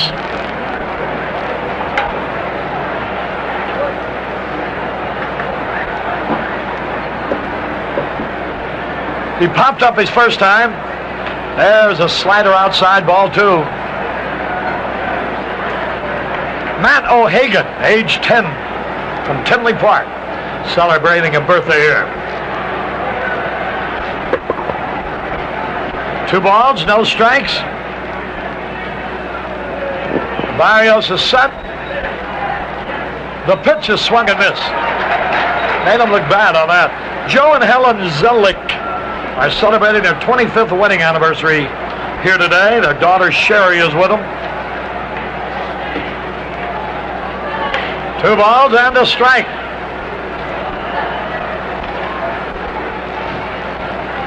Now the pitch. Strike, slider on the outside corner. And that evens it up. The gang from Sabatino's Restaurant are here. There's a pitch line to right field. That may be extra bases. Here's Otis trying for second. Here's the throw by Richie Ziss. Too late. Otis opens the 5th with a double to right. That brings up Darrell Porter. Robert Stigman, circuit judge in Champaign County, here with his son Michael.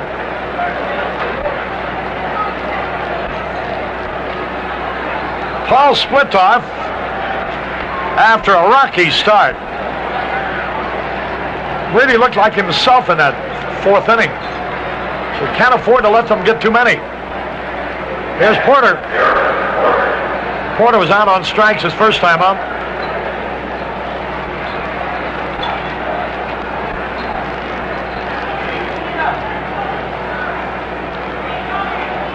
Runner at second base, nobody out. Paul Klein celebrating his 31st birthday here. There's a pitch swung, a bouncing ball. Spencer's got it. Pitcher covers the toss. He's out. But they have a runner at third, but nobody out. Or rather, with 1 out. And here's little Freddie Pontek. So Porter did his job. He pulled the ball to the first base side. And even though he was retired, Otis was able to advance. So there's a big run at third base with only 1 out. That's something we haven't been able to do, Harry. In the first inning, order hit that ball to short. We've been on second and third. They were giving us the run. If he hits it to second, we score a run. And the guy on second goes to third. We just can't do that play. Here's Pontek. There's a smash. Off Porter's glove. Here's a run going to score. Pontek's going to go for 2. And he's going to make it. Now the throw is wild. Had Orta come up with the ball, the runner would not have been able to score. Let's see what they're going to call it. Turns out to be a double, is it? You know, a play like that, Harry, with the infield in, when it's hit that hard, it makes it a tough play for the infielder. He might have got it, though. He's got that big glove. He just seemed to just pull away from it. So that makes it 2-0 now, and not only that, but Pontek is in scoring position. It is quite obvious Kansas City executes plays far, far better than the White Sox. The difference, the White Sox are better hitters. But our base running and our fielding hasn't exactly been great.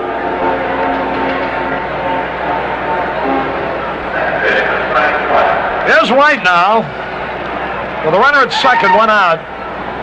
There's the pitch, it's high. 1 ball, no strikes.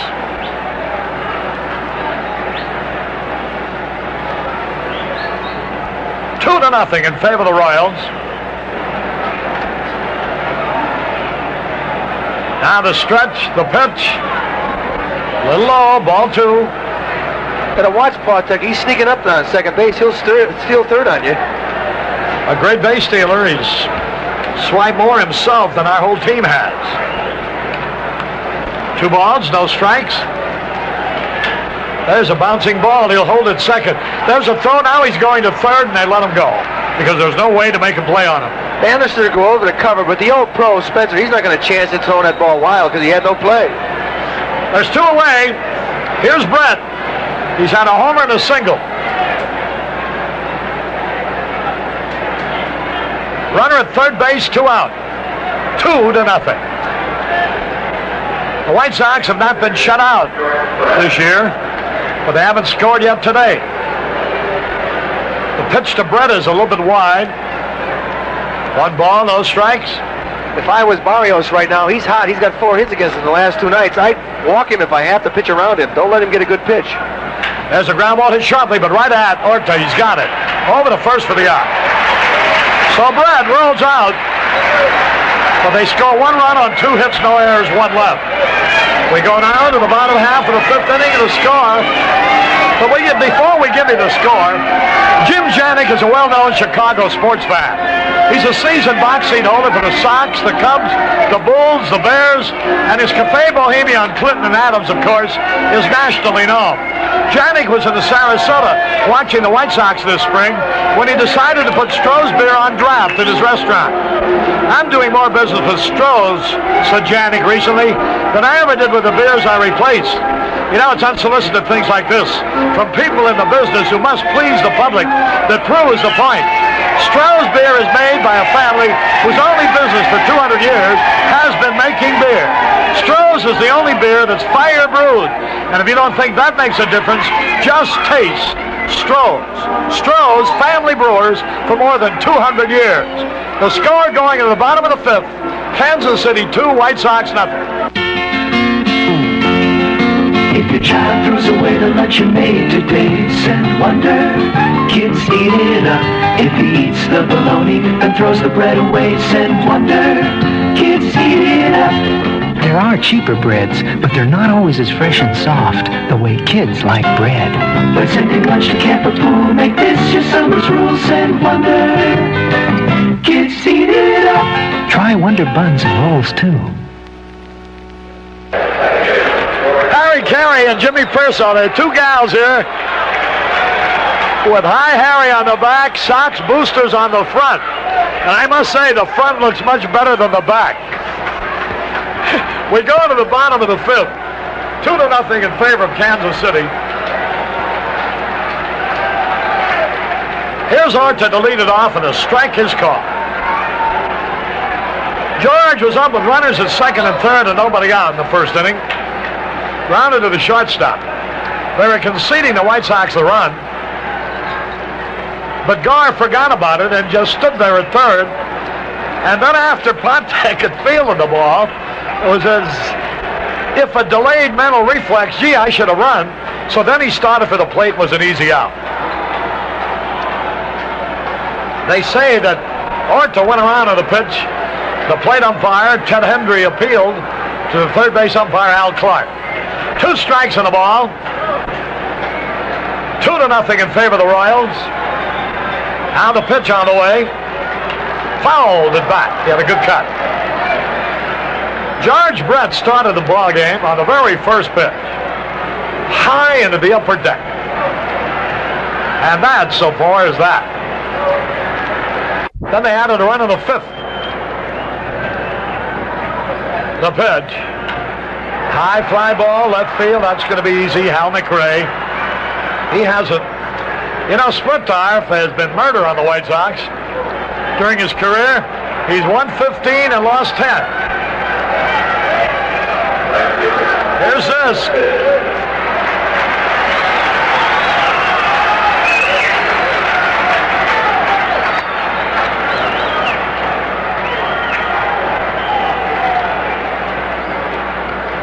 He had a cut and he missed. The Woolnicks from Three Oaks, Michigan are here.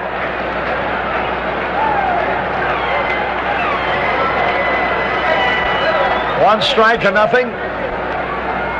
There's a fastball right in there. Richie Zisk hitting .311. 20 homers, 73 runs batted in. 1 out, nobody on. Tall left-hander, Paul Splittarf. There's a pitch missed by a fraction. Trying to hit that outside corner that time and almost got it. Looks like he's getting quicker. Yeah. 2 strikes and the ball. The pitch. He made him look sick. For the second time in a row, he strikes him out on an off-speed curveball. That's the 3rd strikeout for Splitton. Of the first 8 men who batted in this ball game for the White Sox, there were 2 doubles, 2 singles, and 2 walks. And we didn't score anything. Lamar Johnson walked and lined out. Up there with 2 out, nobody on. Now the pitch, outside curve, ball 2. Jim Spencer due next.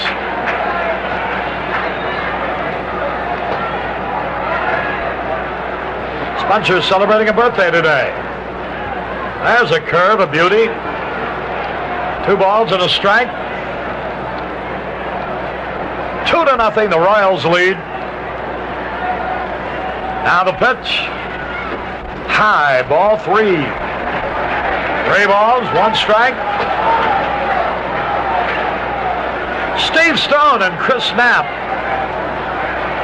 in the doubleheader tomorrow. There's a fastball low. Ball 4. The pitcher walks halfway to the plate, and the catcher walks out talking to himself. The pitch looked like it was right down the middle, but it probably was too low.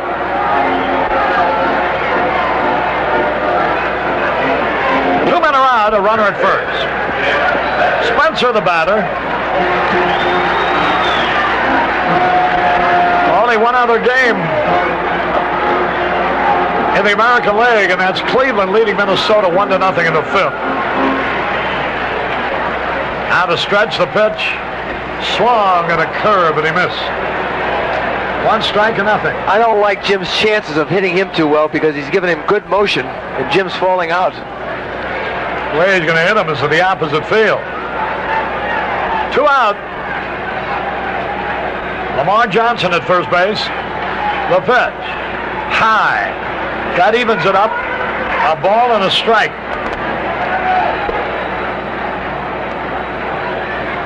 The White Sox lead Kansas City by 4.5. 5.5 ahead of Minnesota. 8 ahead of Texas. Now the pitch. Outside. Ball 2. 2 balls and a strike. Crowd of about 36,000 or so. Just enough to go over the million mark today. Now the pitch. Ball 3. White Sox needed only 33,000 plus change to go over the million mark. And they've already announced that Miss McNamara was a 1 millionth fan. 3 balls and a strike. The pitch. Swings and he fouls it. He chased a bad ball. That would have been ball 4. 3 balls, 2 strikes. Spencer walked his last time.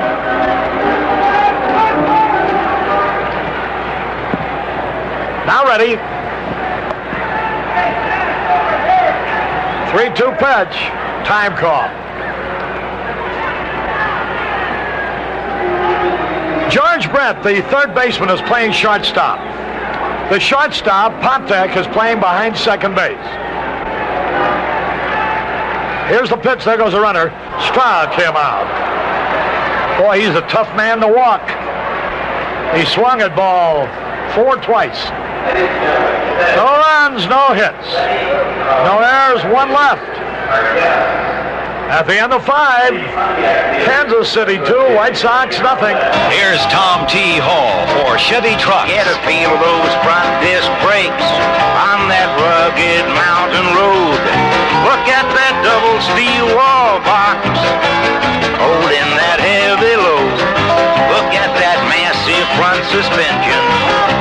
Smooth the road that's rough underneath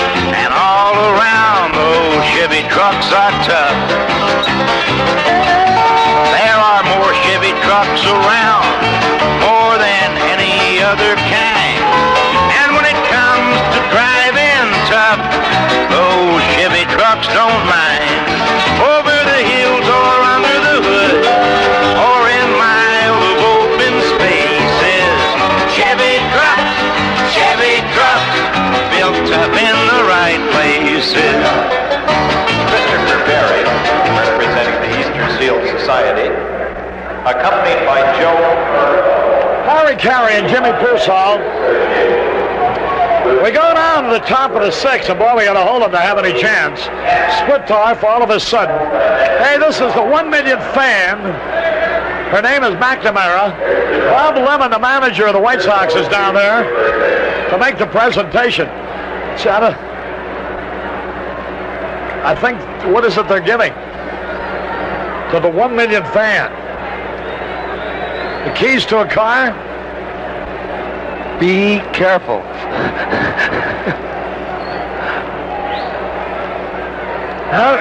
Never in the history of Comiskey Park has home attendance ever hit the 1 million mark during the month of July.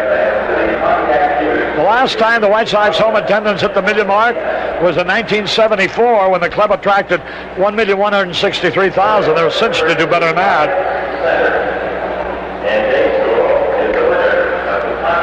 The record year is 1,644,000.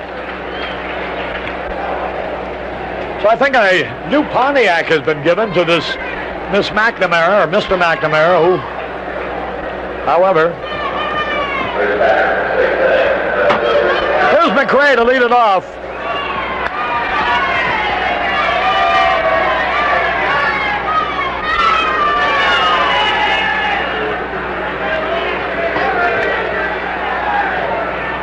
Hal McRae. 1 strike and nothing to count. They're waiting for the banners to be taken down and off the left field wall.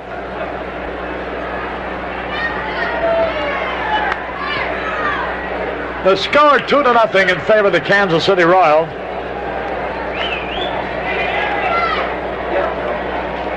Thank you, Danny.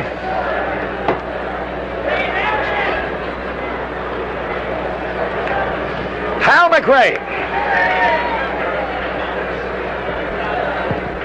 Now the wind, the pitch. And it's high. That evens the count of the ball and a strike. Doubleheader tomorrow. Gene and Clarkey here from Manchester, England. Wow. There's a strike call. 2 strikes and the ball. McRae flied out to center twice. We're in the 6th inning. Now Barrios delivers outside. 2 balls, 2 strikes. It's McRae, LaCock, and Cowens coming up in this inning. The 2-2 pitch. Pull, foul, out of play into the stand. The White Sox are shut out so far. Nobody has shut them out this season. They have an old nemesis facing him today. Boy, they're lined up for the shower out there in center field. Here's the pitch. Line drive up the middle. Every time somebody hits the ball hard off Barrios, he looks at the hitter. And it's generally his nice high slider. That's a no-no. He almost got taken right with that ball. He hit it hard. That ball was really cream. So McRae is on at first base. Here's Pete LaCock. He's nothing out of 2.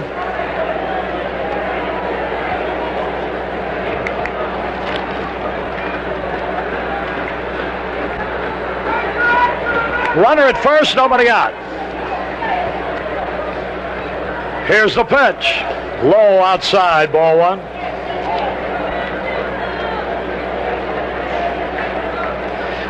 Ted Antoniewicz from St. Charles celebrating his 53rd birthday. There goes a runner. Lined into left field, base hit. Here's a runner trying for third. A good throw will get him. Safe at third base.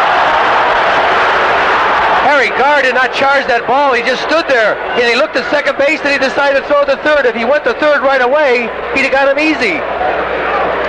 Boy, McRae really challenged his arm. And I don't know why Gar looked at second, because the runner was going with the pitch. He certainly must have observed that.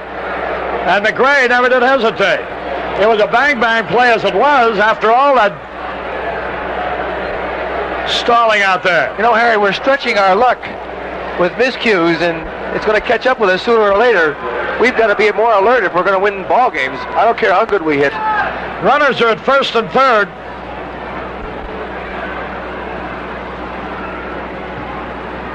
Nobody out. Activity in the bullpen, Jack Cusick.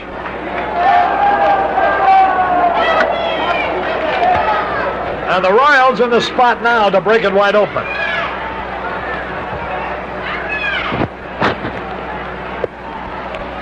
Cowens, a dangerous hitter. The infield playing back.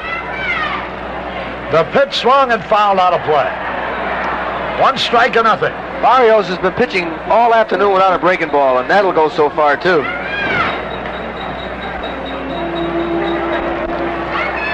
Chuck Hiller from McHenry, Illinois, coaching at third base.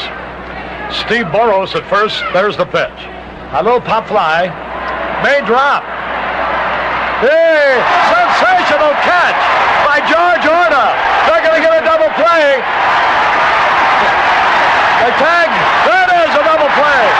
The runner on first base, LaCock, feeling sure the ball was going to drop, and run all the way around to third. They had 2 men at third base. Well, now McRae's entitled to the bag. He doesn't have to leave, so he's safe. What a great play by Orta. You talk about coming back after we're having our problems. Orta made one of the finest plays I've ever seen with his back to the plate and caught it right in the webbing. It's fantastic. So it's a double play on a pop fly. George Orta making a remarkable catch with his back to the infield. Spencer could have stepped on first for an easy double play, but he saw 2 men at third, so he figured maybe if the wrong man left the bag, he could get a triple play. Good thinking. So there's 2 out, McRae at third, and here's Mayberry. Boy, there was nothing wrong with the defense on that play. Orta just outran the ball. There's a fastball outside. You know, I've had that Cornella many times, 4-3-5. 1 ball, no strikes. A runner at third, 2 out.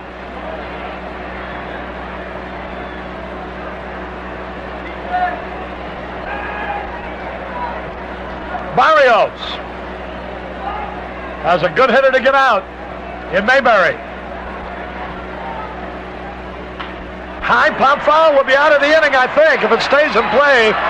Near the stands. Whoa, Downing hit that wall hard. Is he hurt? Oh, man, what a try. Couldn't reach the ball, but did he ever hit the wall hard? That hurt me up here. Boy, I'm worried about Downing. He just seems to go all out and forgets all about that cement. So the count is evened up at a ball and a strike. 2 men are out. 2-0 in favor of Kansas City. Boy, we can get this guy out. You're still in the ball game. Only 2 runs out.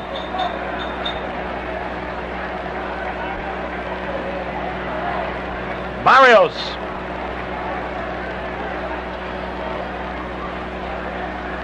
Has allowed 7 hits, 2 runs. There's a line drive in the left field for a hit. No, yeah, it's fair. Here's Gar going for the ball. Mayberry on his way to second. Mayberry doubled to left field. He dunked a double. He got jammed right on the fist. No, he's so strong that's what hurts. And that makes it 3-0 now.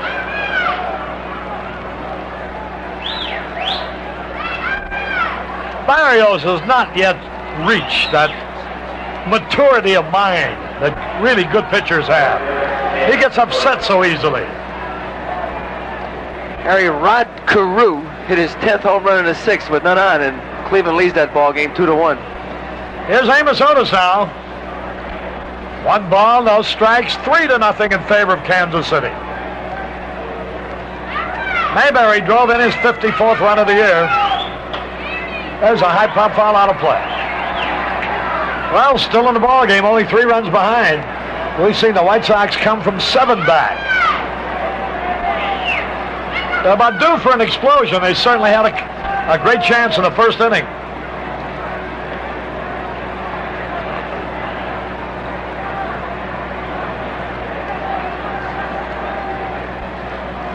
Now Barrios is set. The pitch, bouncing ball.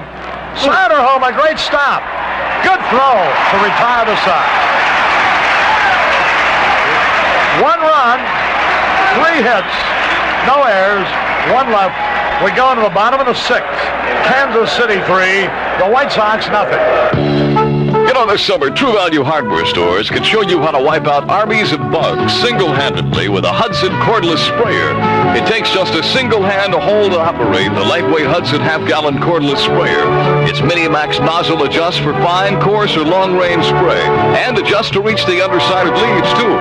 The extension helps you reach high branches or into the center of thick shrubbery. And the Hudson cordless sprayer from True Value Hardware stores sprays its half-gallon capacity 3 times on a single overnight charge. This summer, you can wipe out armies of bugs single-handedly. You get the Hudson half-gallon cordless sprayer, available now at participating True Value Hardware stores. True Value Hardware is more than just a name. It's a way of doing business that beats True Value.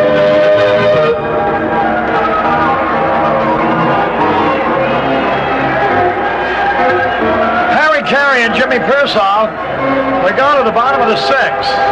Splittorf, in the last 2 innings, has been a much better pitcher than he was the first 3. Unbelievable how the White Sox failed to score in the first inning.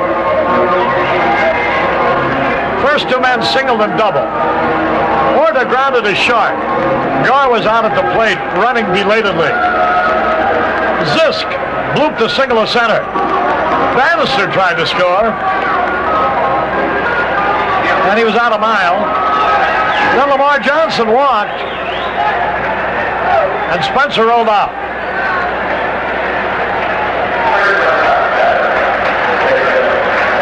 They had a double, 2 singles, and a walk out of the first 5 men up and didn't score. Here's Lemon to lead it off. And Splittorf's first pitch. A curveball outside. 1 ball, no strikes. Splittorf seems to be in a good groove. Now the wind, the delivery. Low inside, ball 2. The crowd alive. 2 balls, no strikes.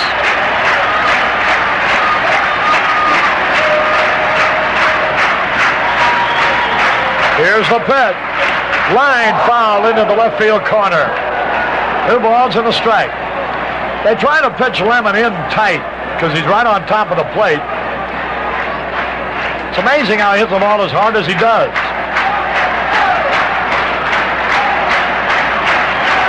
Two balls and a strike. Ball 3.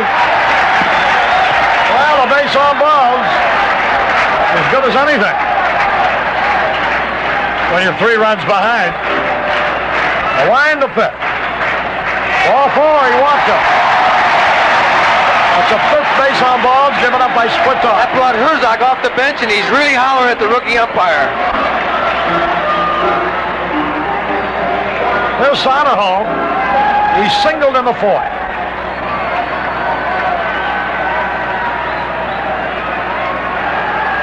Splittorf has walked 5, fanned 4, and allowed 6 hits. But he has a shutout. When a guy like Splittorf walks 5, Harry, you've got to get to him. Because he's got to be pinpoint and have good control, or usually they knock him out. But we've let him off the hook 3 times. What a base run. 1, 2, 3, 4, 5, 6, 7, 8, 9, 10, 11. Swung and he missed. There's nobody on the 6th. The White Sox have had 11 base runners and have yet to score 1.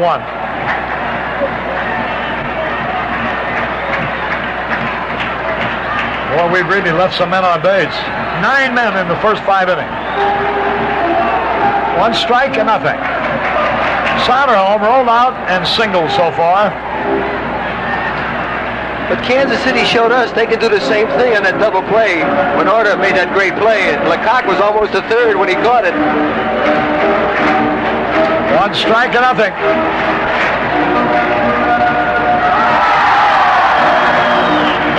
Activity in the bullpen. Go to first. Doug Bird, a right-hander, and Larry Gurr, it looks like, the left-hander.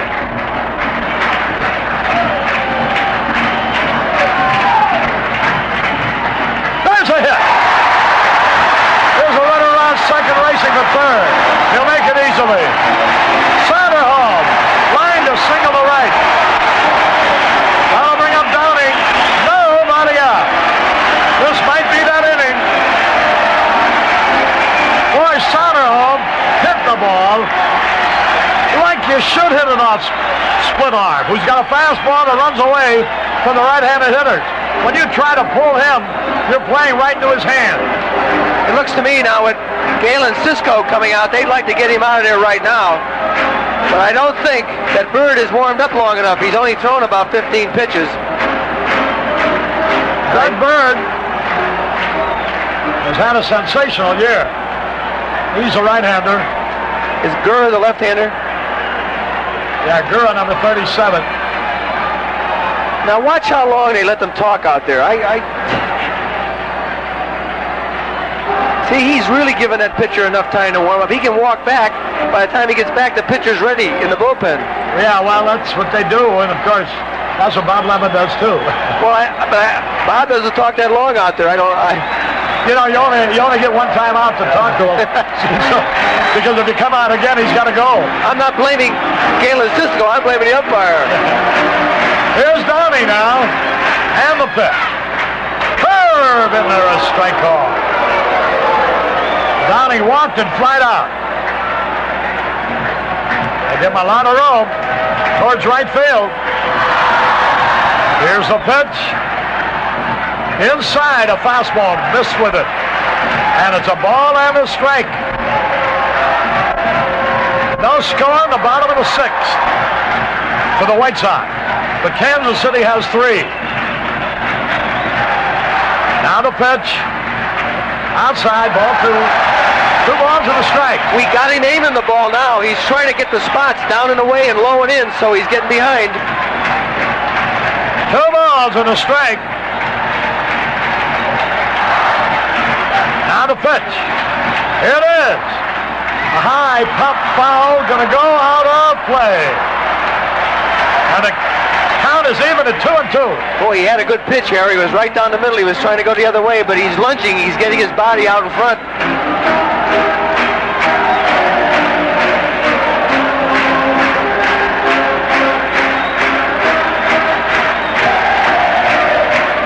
Runners at first and third and nobody out. 2 balls, 2 strikes on Brian Downing. Now the pitch. Whoa, almost hit him, ball 3. 3 balls, 2 strikes. Ralph Garr will be coming up next. Downing takes a look. He wants to make sure to know whether Sanderholm is going on the pitch or not. 3 balls, 2 strikes. Now the pitch. Here it is. He held up ball 4, and the bases are loaded. Nobody out. And here's Ralph Garr. And that's going to be all for split time. Larry Gurr is going to be brought in here. Gurr is going to be the pitcher. And Paul Splittoff worked 5 full innings.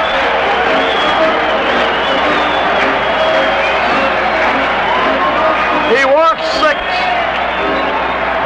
He struck out 4. He allowed 7 hits, but no runs yet. So Splittoff leaves the game, and Larry Gurr comes on. Larry Gurr has a record of 5-5. He's a left-hander. His ERA is 3.52. This will be his 39th appearance. He's got 7 saves. He's pitched 71 innings, given up 77 hits. 31 runs, 28 earns. He's given up 7 home runs and 21 bases on balls and has struck out 32. Last night, Gar got a base hit off him when he came in, so Gar knows how to hit off him, so he's got a shot. Let's pause here for station identification. This is WMAQ Chicago.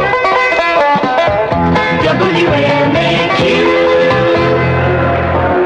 Harry Carey back at Comiskey Park. We're at the bottom of the 6th. The White Sox, who've had base runners all day, have the bases loaded with nobody out. They trail 3-0. The White Sox have had on hits or walks 1, 2, 3, 4, 5, 6, 7, 8, 9, 10, 11, 12, 13 base runners without scoring a man. They're 0 for 13. And now it'll be Gar, Bannister, and Orta. 2 of the next 3 hitters are left-hand hitters against the southpaw, Larry Gura. Listen to the crowd.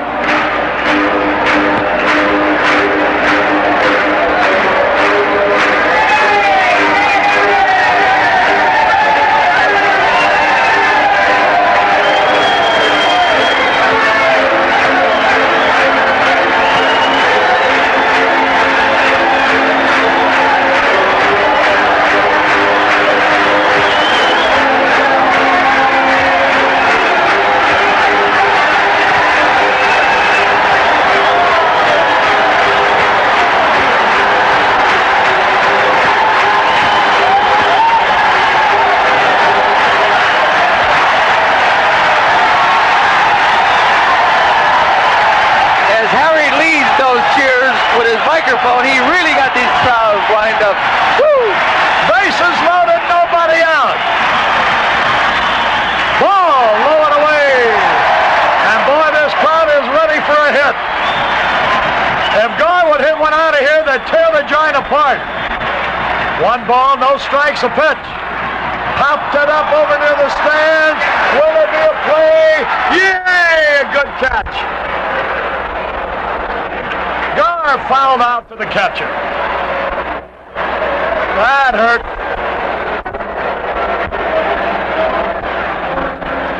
He had a sign on the wall out there that said, "Send it flying to the Ryan," and I just like a single up the middle. Yeah. All right, here's Bannister now. And the White Sox still haven't scored.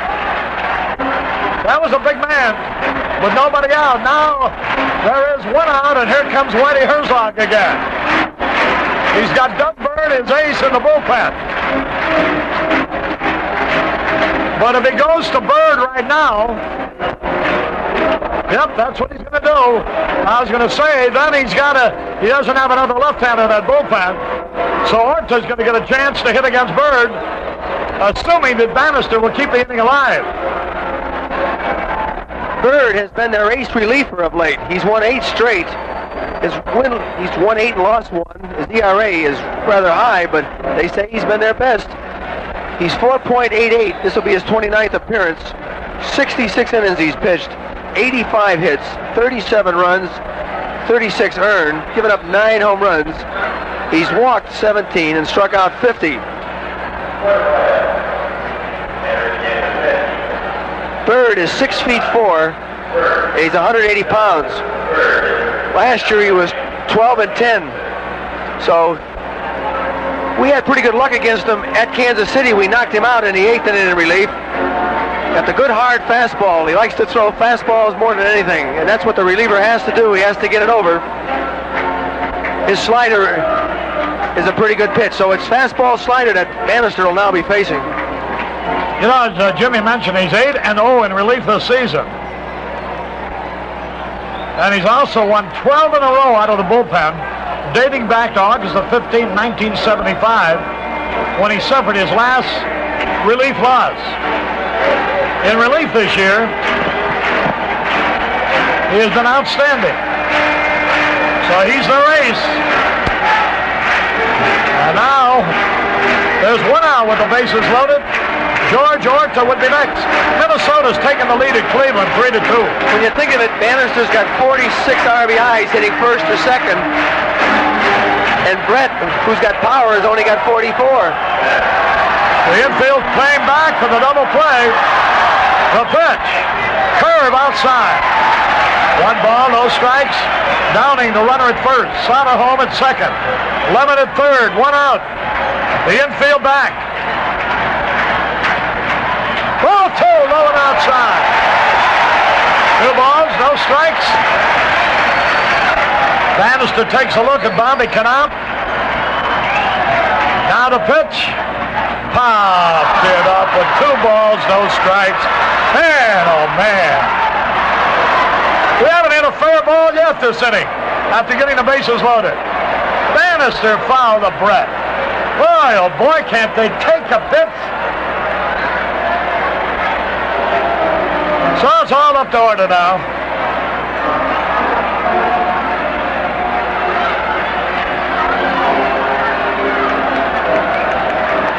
Bases loaded, 2 out. A moment ago, bases loaded, nobody out. George Orta, the batter.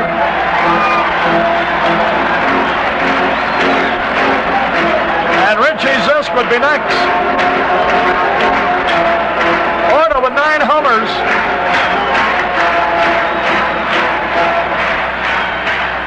Pitch by Bird. Outside, ball 1. He don't look sharp. He's not throwing hard. That's why I wanted Bannister to take one. He might have walked him. 1 ball, no strikes. The pitch. Ball 2. 2 balls, no strikes. Orta takes a look at Bobby Knapp. George, please get a hit if you swing at this ball, because Harry's going to get you. There's a base hit. 1 run is in. 2 runs are in. The throw goes into second base. Orta lines a single to center, and the White Sox trail only by a run. And here's Richie Zisk. And Richie will be going for a base hit more than anything right here.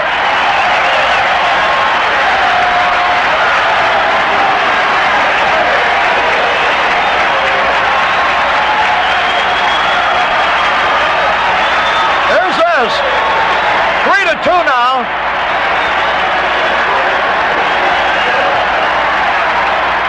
Strike over the inside corner.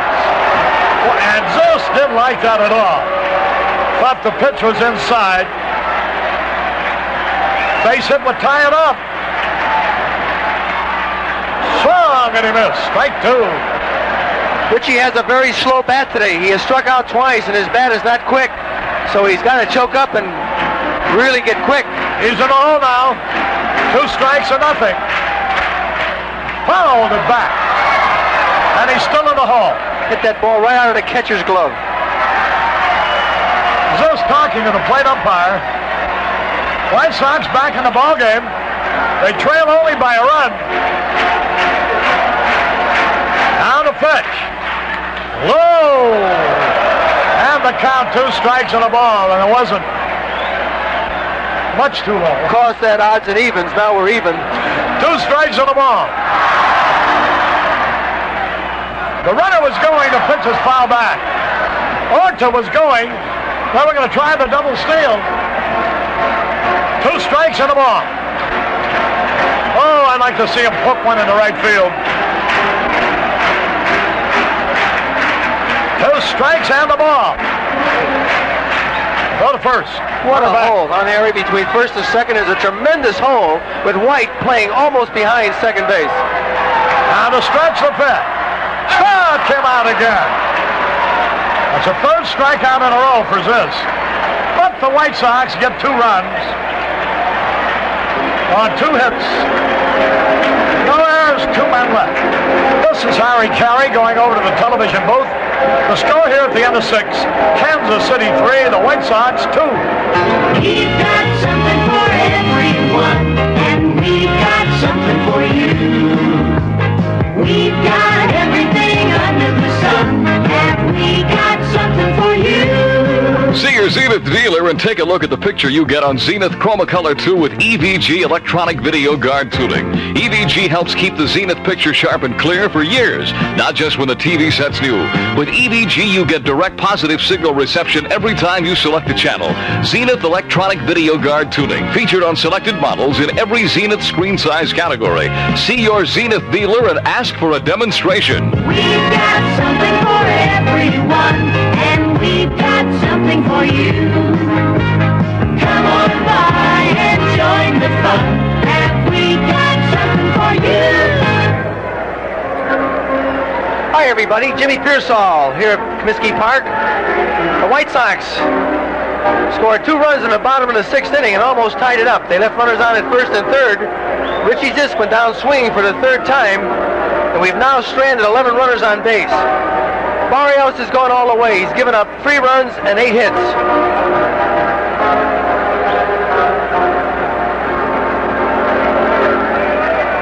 Porter will lead things off here in the top of the 7th inning. He has struck out in the 2nd and grounded the 1st.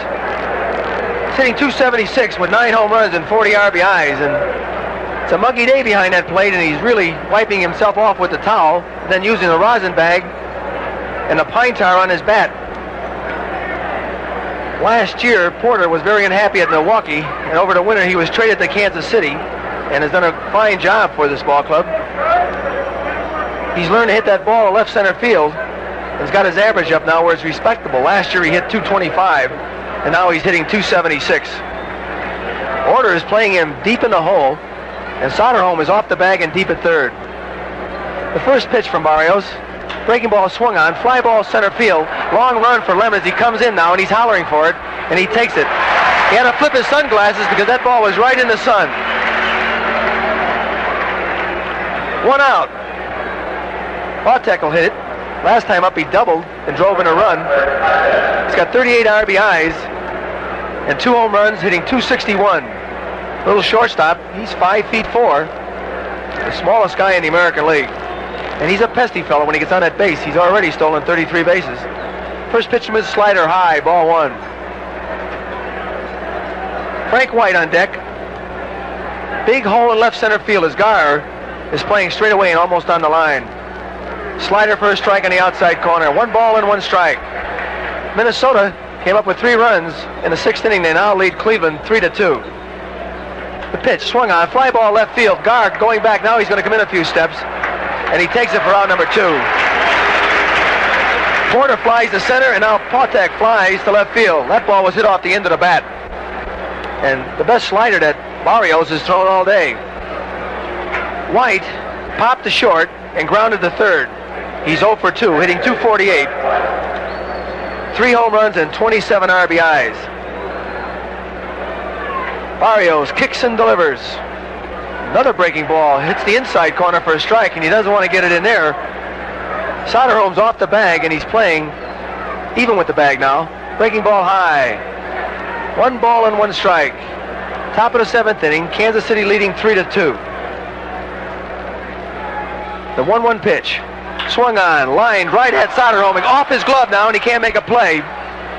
That was a line shot that was hit low. He went to his left. It went off his glove over towards the shortstop Bannister. There'll be no play because White can really run. That's hit number 9 off of Barrios today. Splitoff started for Kansas City.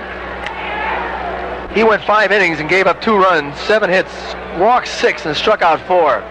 2 outs here now as Brett steps in. Hit a home run his first time up. Fastball low. And then he singled off the glove of Bannister in the 3rd inning. Grounded the 2nd and the 5th. So he's 2 for 3. Hit the very first pitch of the ball game in the upper deck, and I mean way up in the upper deck. White down at first base. Spencer and Downing has been talking to Barrios. Maybe they want him to come to a stop so Downing can get a shot at him if he tries to steal second.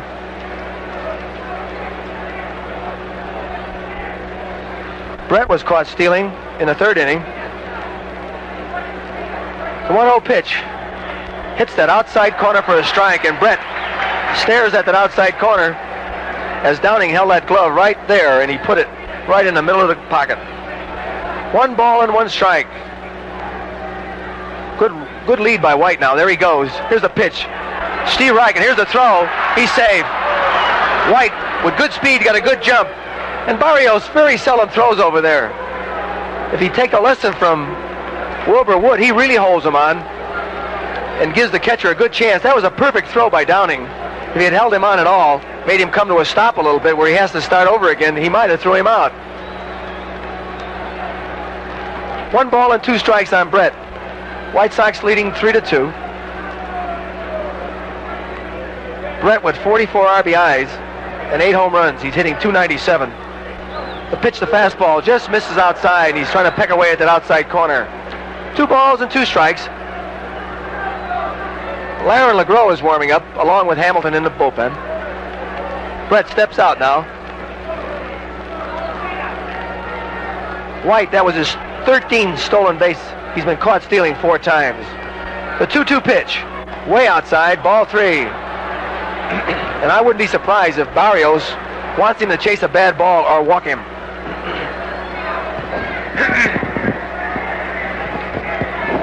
Don't forget tomorrow, it's a doubleheader.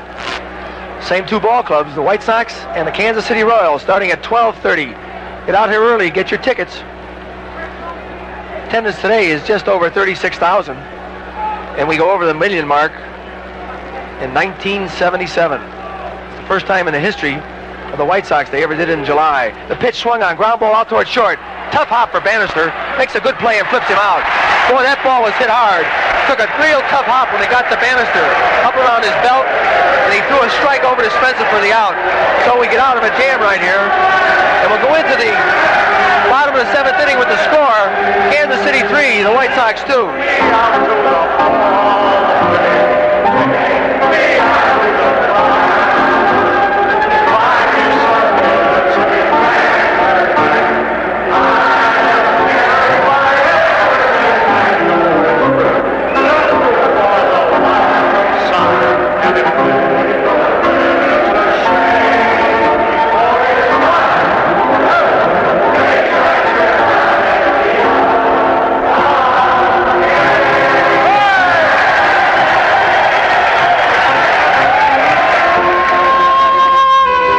Bernhard Stroh left Germany for America many years ago, he didn't leave empty-handed. He took with him a great family brewing tradition begun by his grandfather in 1775. Mach's good, his father told him.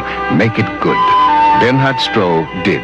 He brewed his beer with loving care to make sure it was worthy of the Stroh name.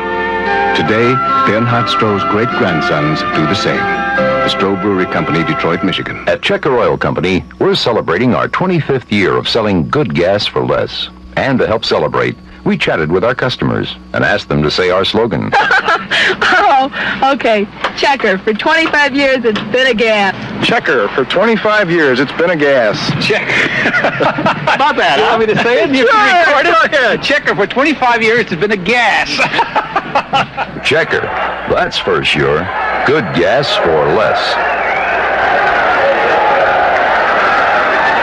Jimmy Pearsall back at Comiskey Park. Oscar Gamble will pinch hit for Lamar Johnson here in the bottom of the 7th inning. The White Sox trailing by a run. Last night, Gamble started things off when he got hit in the foot. We got that big 4 runs in the 7th inning. So come on, Oscar. Doug Bird in relief for Gurra. It's been Splittorff, Gurra, and Bird. Bird stands 6'4", 190 pounds. He delivers way inside, ball 1. With men on first and third, the tying run down at third, he struck out Zisk for the final out last inning. The 1-0 pitch, way inside again. 2 balls and no strikes on Oscar Gamble. Boy, they really give Gamble the left field line. Right fielder's over by the line. Pitch, Steve Reich hits the corner. 2 balls and 1 strike on Oscar Gamble as he jumped away from that pitch. In fact, he's jumped away from all 3 pitches. The 2-1 pitch, swung on, he tried to go to left and popped it up out of play, and he's trying to hit that ball down the left field line, and boy, he could run for a week.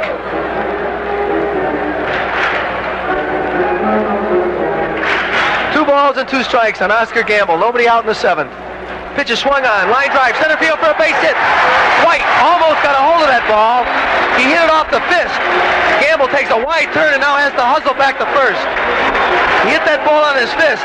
I wasn't sure whether White was going to reach him. He got his glove hand out and it just went over it.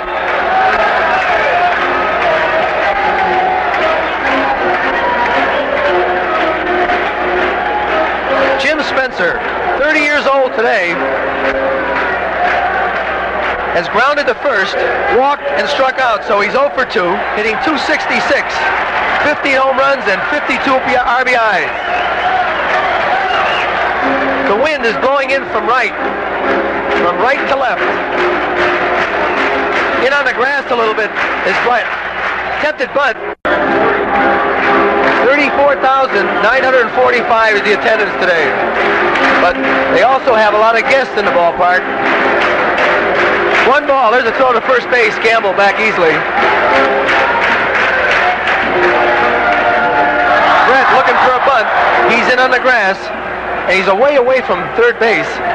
If Jim could bunt it down the line. There's a pitch swung on. Fly ball right field. I don't think that wind will help that ball. It kills it and it stays right there as Cowens is in his tracks and catches it.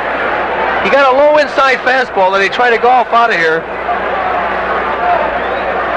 And he got it high in the air, giving that wind plenty of chance to just hold it there. 1 out. Chet Lemon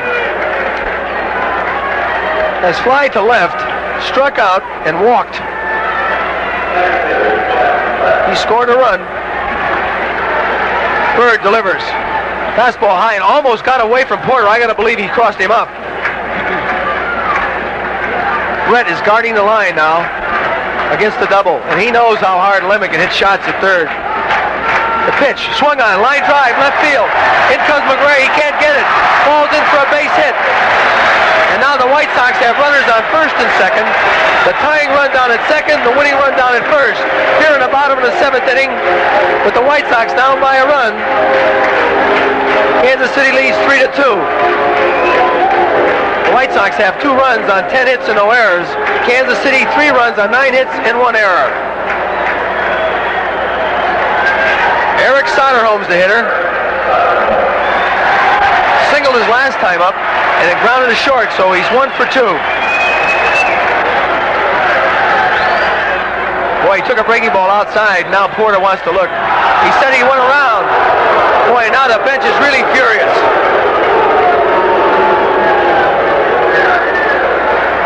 Newdecker, who stands in foul territory, gave the sign.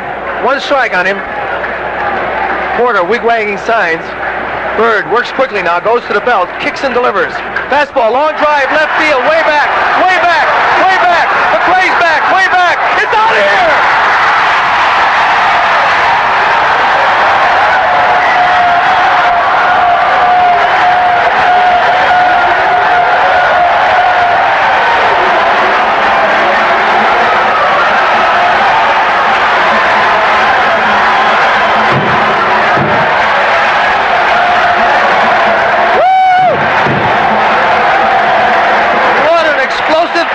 This is.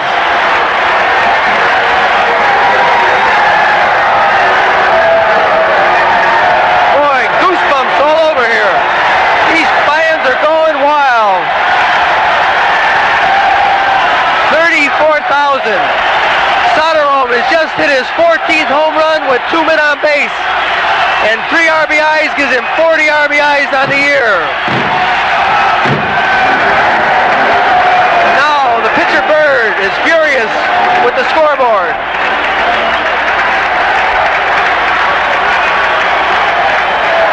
Bird refuses the pitch.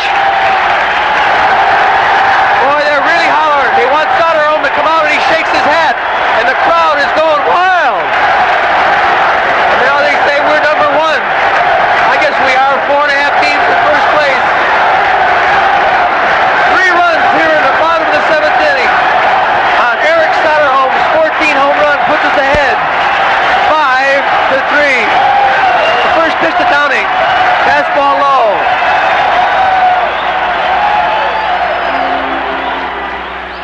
Wow, If you don't come out here tomorrow to watch this doubleheader, you're missing excitement. The 1-0 pitch swung on. He fouls it off to the left side into the dugout. Gamble did it again. He got on the same as he did last night, but this time he got a single. When he pinched hit for Lamar Johnson, Spencer fly deep to right, Lemon singled, and then Eric Soderholm hit a fastball deep over the 375-foot sign in left center field. 1 ball and 1 strike on Brian Downing. The pitch misses inside, and Porter really unhappy with the calls as he turns around and says a few words to the young umpire, Ted Hendry. Newdecker down at first, Franz at second. Clark, who did a whale of a job last night, is umpiring at third. Pitch is swung on. Hard ground ball up the middle for a base hit.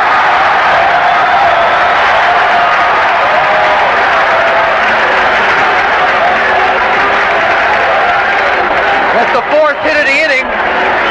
And Bird, who has won 8 games in a row in relief, that may be in jeopardy right here, and there's nobody warming up in the bullpen. For the Kansas City Royals is Galen Cisco now is going out to the mound. The White Sox got 2 runs in the 6th inning when Lemon walked. Soderholm singled, and I had said Soderholm was 1 for 2. He was 2 for 3. Now he's 3 for 4 on the day. Then a walk to Brian Downing to load the bases. Garr popped to the catcher. Bannister popped to third. Then Orr to double to left center to drive in 2 runs. This struck out the end of the inning. And now the White Sox have gotten 3 runs in the bottom of the 7th. Littell is warming up in the bullpen now for the Kansas City Royals. This game is nationwide on NBC with Joe Garagiola and Tony Kubek, who wouldn't mention our names a few weeks ago that we were in this race. Well, you can't help it when a guy's a National Leaguer. Garr now ready, takes the pitch, swings on a bad ball, down in the dirt. And that's nothing new for Ralph. He gets his swings. He's 2 for 4, hitting at .310, 7 home runs and 37 RBIs. Pitch to him is swung on, ground ball to second base. He flips over to Pautek, back to first for the double play, and the inning's over. That goes 4-6-3, but we get 3 runs on 4 hits, no errors, and nobody left. And the score after 7 full innings of play, I did it again, the White Sox 5, the Kansas City Royals 3. Hi again, everybody. Lauren Brown back at Comiskey Park. Well, Jimmy, for 2 days in a row, the bench of the White Sox has come through. Oscar Gamble led off that 4-run 7th inning last night, being hit by a pitch, and he led it off here today with a base hit, and Soderholm with the coup de grace with a 3-run homer. And the White Sox are out in front here by a score of 5-3. So we go to the 8th.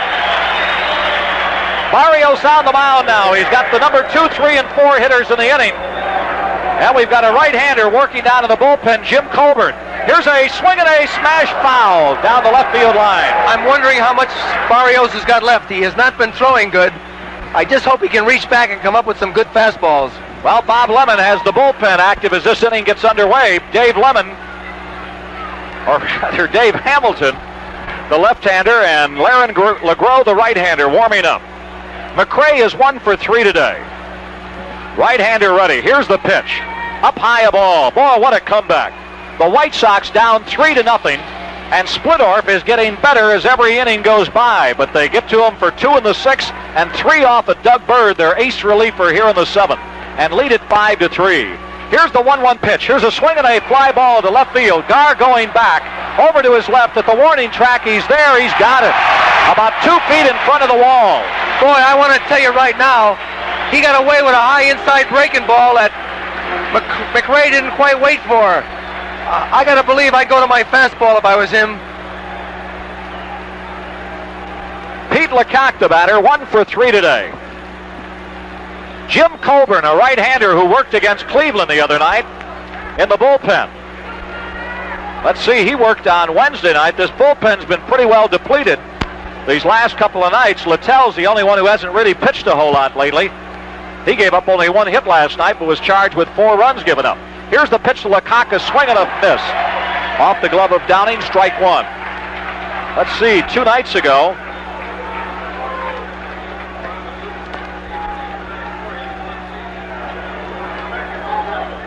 by the way, that home run for Soderholm was his major league high, I believe. Here's the pitch. We'll check it out here for you a second. And it's a strike, strike 2.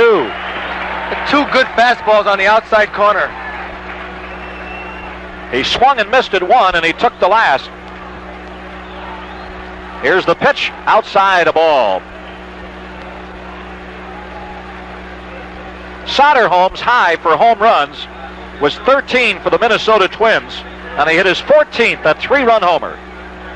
High in his major league career. Here's the 1-2 pitch. Swing and a miss. He struck him out.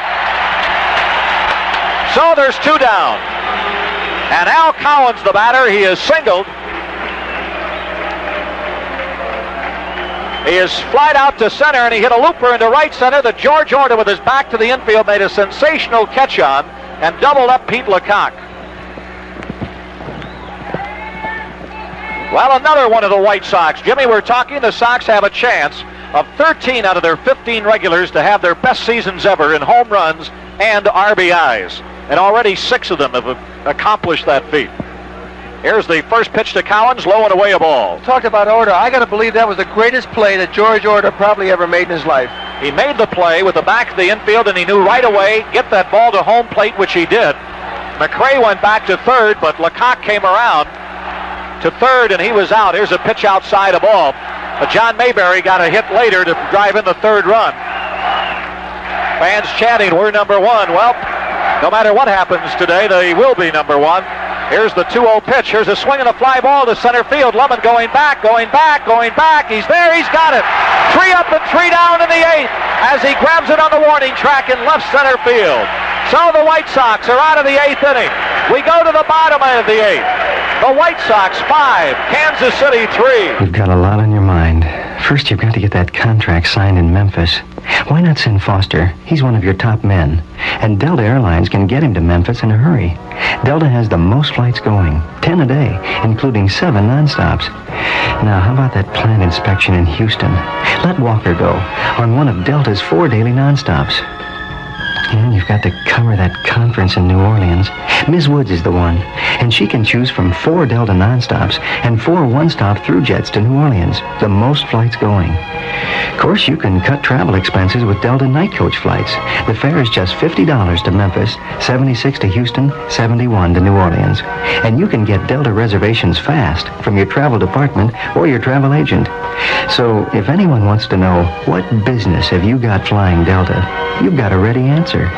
Delta is ready when you are. Lauren Brown back at Comiskey Park. Well, I'll tell you, last night we mentioned the True Value people were here, and Ed Langtote. And Ed Langtote and his son John came back for more today. They're enjoying themselves here this afternoon. We saw Ed a moment ago down in the seats down in front of us. One of our fine sponsors here on WMAQ. Jim Coburn loosening up down in the bullpen. 5-3, the White Sox are out in front here in the bottom of the 8th inning. Another come-from-behind effort. It's not over yet. Here's the pitch to Bannister outside a ball. The White Sox had many opportunities early. They stranded 3 in the first, 2 in the second, 2 in the third, and then Splittorff really got tough in the 4th and 5th. At one point retired 5 in a row, and it looked like here's a ball to Bannister, ball 2. Bannister today, 1 for 4. Here's a called strike with a fastball. And it looked like Splittorff was on his game at last for the Kansas City crowd and leading 3-0. But the White Sox, here's a swing and a base hit by Bannister. And any insurance run you can get here, it'll be helpful. But in the 6th inning, the White Sox loaded the bases on Splittorff with nobody out. Gura came in and got Gar to foul out. Bird came in and got Bannister to foul out. And then Orta hit a 2-run single. Then in the last inning, Bird, who has not lost a game in relief since 1975 and has won 8 in a row this year, gave up 3 runs in the 7th inning, a 3-run homer by Soderholm to give the Sox the lead when they were trailing 3-2. Here's a pitch outside. They thought maybe Bannister might be going, a ball. Orta, 2 for 4 today, a pair of singles, 2 RBIs, and a great catch out in the outfield. Back in the 6th inning, which if he doesn't get, Kansas City could well have a big inning. There goes the runner, a pitch out. Here's the throw to second. He is out. They pitched out 2 pitches in a row. And they got Bannister at second. And that goes 2-6. White Sox not figuring that they would pitch out 2 times in a row. And the count is 2-0 to Orta. Zisk in the on-deck circle.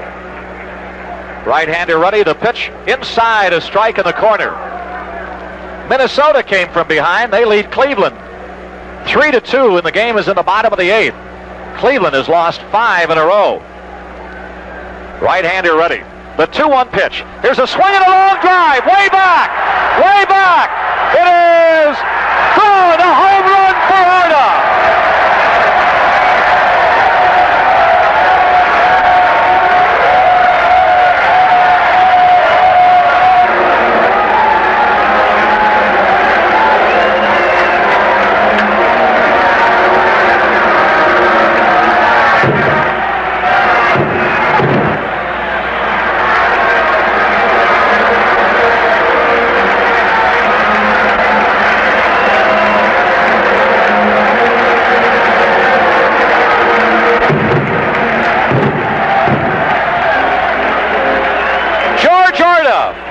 Has just hit his 10th home run of the year into the right center field seats. And Richie Zisk, the batter, looks at the ball. Listen to this crowd.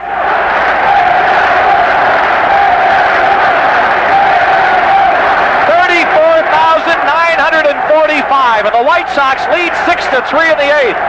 Swing and a miss by Zisk. Richie singled back in the first, and he has struck out 3 times since then.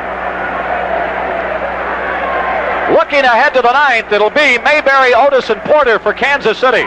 Here's a swing and a grounder to Patek. It's short. He's got it, and he throws him out for the 2nd out of the inning. A big insurance run for Orta. Now there's 2 out, and Oscar Gamble, the batter. Oscar, 2 days in a row, has started the rallies that have given the Sox the lead. He led off the inning last night, the 4-run 7th, by getting hit with a pitch, and here today he led off the 7th inning with getting a single and came home on Soderholm's home run.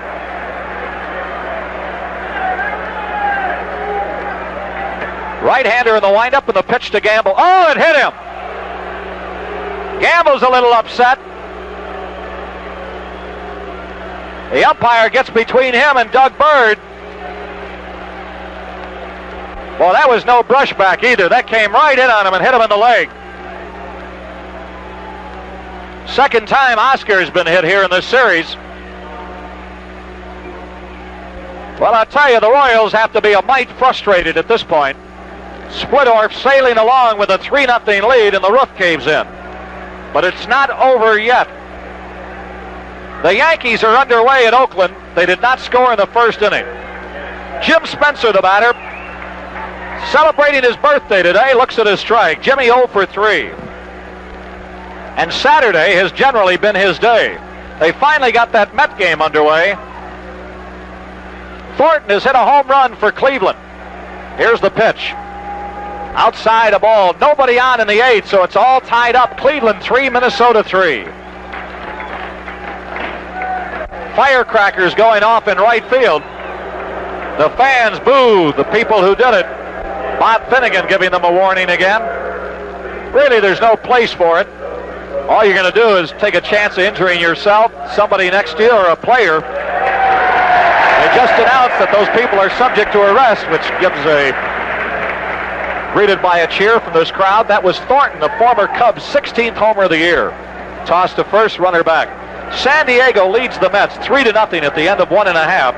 And the Yankees in Oakland, no score at the end of 1. Here's the pitch to Spencer, a swing and a miss. Boy, White Sox wanted to win these first 2 games. Take your chance in the doubleheader. White Sox with an opportunity to take the biggest lead they have had all year with a victory here. Right-hander ready. The 1-2 pitch. Swinging a foul back to the screen. Their biggest lead of the year was a 5-game spread. A victory here today would put them 5.5 out in front and win their 10th game in their last 11. The White Sox are 20-5 here in the month of July. But again, this game is far from being over. Got the big sticks coming up for Kansas City. Here's a swing and a pop-up. Catcher has it in foul territory. He's there. He's got it. And that retires the side. But George Orta's 10th home run of the year gives the White Sox an insurance run. 1 run, 2 hits, 1 man left on. Hang on to your seats now. We go to the 9th. The White Sox 6, Kansas City 3. Teammates have come back to score him 6 runs in the last 3 innings, and he goes to the 9th with a chance for a complete game victory. Barrios has won 10 and lost 4. He and Steve Stone each with 10 wins. Barrios has completed 6 games this year, trying to make it number 7 here. He'll face John Mayberry, Amos Otis, and Darrell Porter. He's got 2 left-handed hitters surrounding a right-hander here in the 9th inning. That home run, a big one for George Orta, because it means they've got to get 3 men on base to have the lead run on at the plate. 6-3, the White Sox winning after trailing 3-0 going into the bottom of the 6th. Barrios goes in the windup, and the first pitch to Big John is a swing and a foul over the Kansas City dugout, off a fan's hands into the dugout. And it's flipped back up in there to the fans. Who did that? Number 6. Nice of him. Bob Heiss, been around a while. Mayberry with an RBI double his last time up. Here's a swing and a topper foul to the right side, and Barrios out in front of him now. No balls and 2 strikes.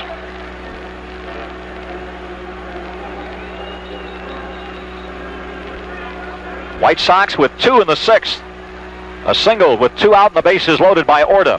A 3-run homer by Soderholm in the 7th, and a home run by Orta in the 8th. So Soderholm and Orta have been the heroes today. Bannister the hero yesterday, amongst others. Here's the 2-strike pitch. Misses outside a ball.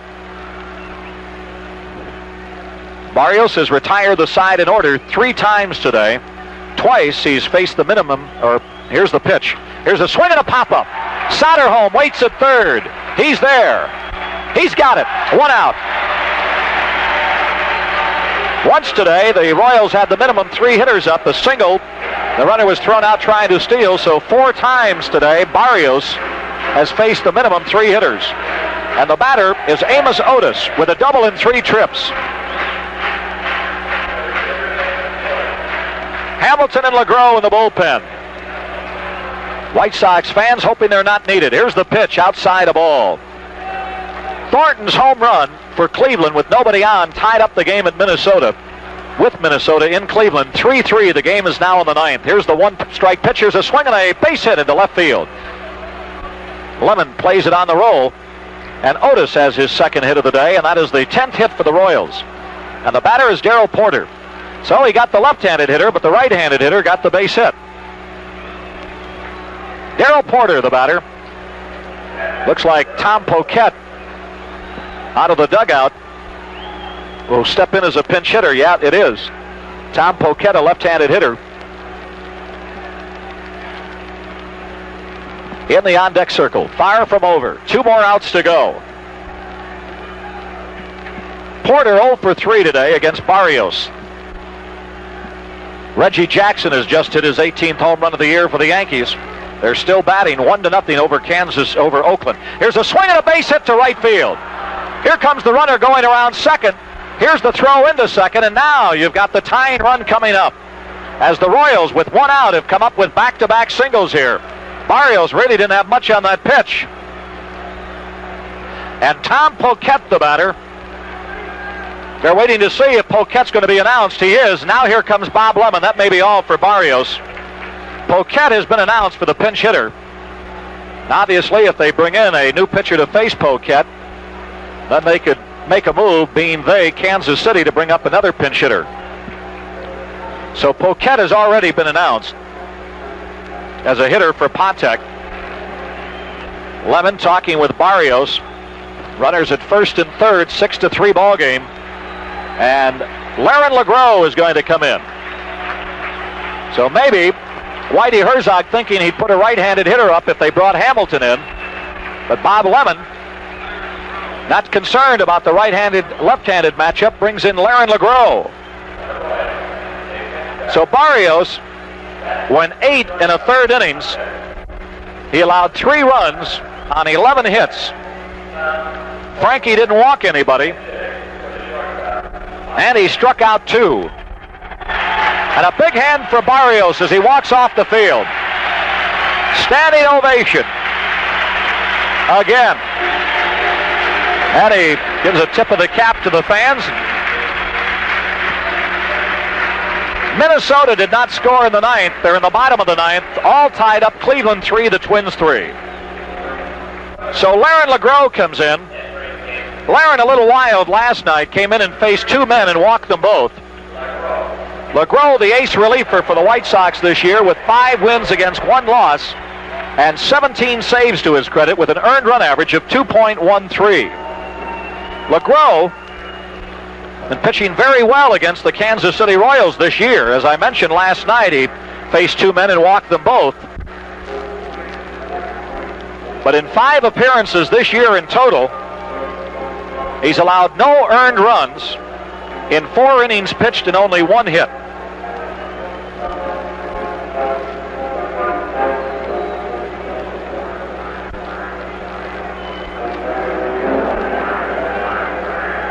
So he is completing his warm-up tosses here, and Tom Poquette, the pinch hitter, steps in. Poquette, a Midwesterner from Eau Claire, Wisconsin. Poquette hitting .291, a homer and 20 RBIs, represents the tying run. Sox could use a double play here to end the ball game. 6-3, White Sox out in front in the 9th. The tying run at the plate in the form of Poquette. Right-hander is ready. Here's the pitch. Low a ball. Frank White was due up next, and looks like Joe LaHood down there in the on-deck circle. Whitey Herzog going with the pinch hitters here now. Right-hander is ready. Here's the 1-0 pitch, and it's a strike. Caught the outside corner that time. Sox would like to see a 2-game parlay here this afternoon. Themselves a victor and Cleveland a victor, but the main thing, themselves. Right-hander ready. The 1-1 pitch. Outside a ball. Trying to keep that ball away from Poquette. Don't let him pull anything. But yet, he's pitching the way his defense is playing. They're playing him to go away, and he's pitching him outside.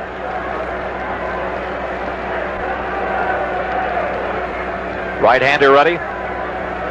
Here's the pitch. Here's a swing and a fly ball to center field. Lemon's coming in. The runner not tagging at third. He's there. He's got it there, 2 outs. Here's the throw to the plate, and it's cut off as Cowens breaks down there.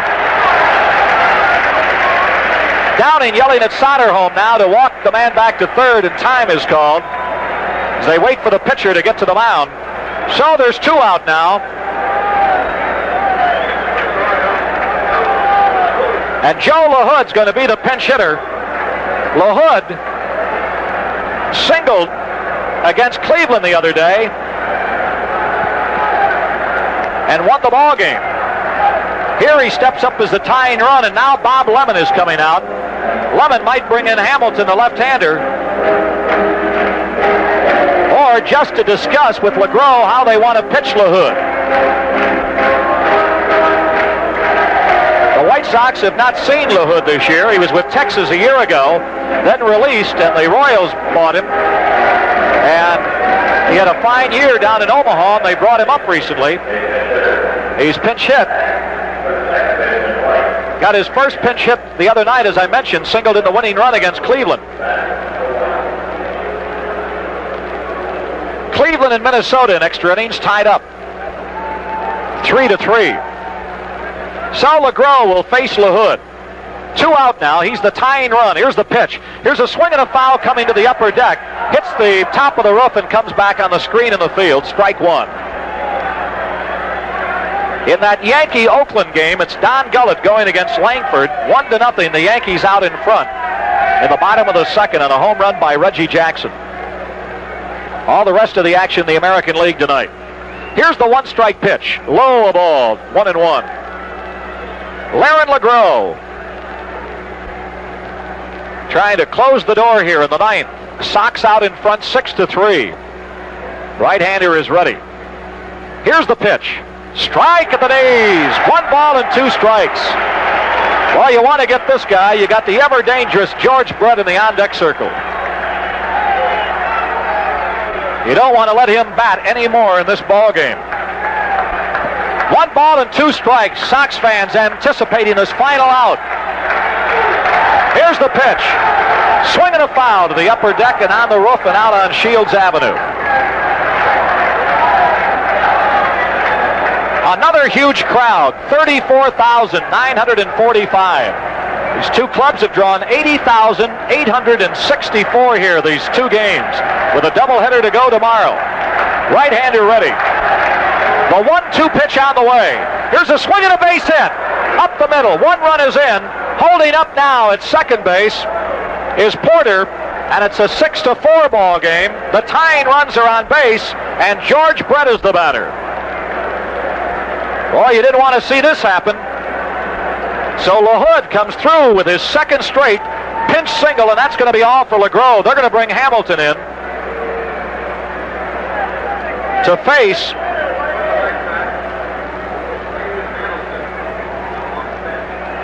George Brett. Well, we told you this was not over by a long shot as we came into this inning. Now the tying runs are on. As Otis comes around to score the 4th Kansas City run. That run is charged to Barrios.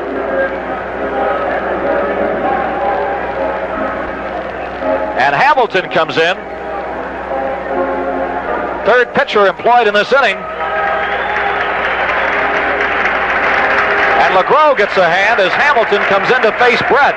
Already a solo home run and a single. He's hitless in his last 2 times at the plate. So now, Lemon going to go with the percentages.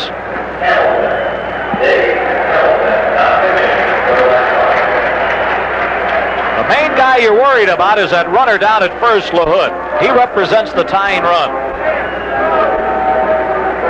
The White Sox have a force at any base but the plate with runners at first and second. And you've got to be aware of the possibility they might try to steal. I would doubt it with 2 out. LaHood, been around a while, not that fast. Porter, down at second, not the fastest man in the world. So if they do it, it would be a surprise element, to say the least. But it's something you've got to be aware of. So Dave Hamilton comes in. He beat the Royals last night, going 3 innings, allowing no runs on 2 hits. Hamilton faced Brett only once, and he got him to ground into a double play. Now we're going to get a pinch runner. Joe Zebb's coming in to pinch run at first base. Zebb lives in Barrington now. We were saying he was from Barrington. Actually, he's a Park Ridge product. Played at Maine High School, I think Maine South at Park Ridge. So Zebb, with better speed than LaHood, comes into the ball game as the pinch runner. He's got the tying run in his back pocket. Looking down to the bullpen, Kirkwood is up for the White Sox, right-handed pitcher. So Brett the batter. Last night he went 2 for 5. Let's hope today he'll go 2 for 5, because he's already gone 2 for 4. Left-hander ready. Here's the pitch. Here's a swing and a fly ball down the left side. Soderholm going back. Foul territory. He's got it. The game's over. The White Sox hang on and win again, as Hamilton comes in and throws 1 pitch and gets Brett out. For the 2nd day in a row, the White Sox have come from behind to win it.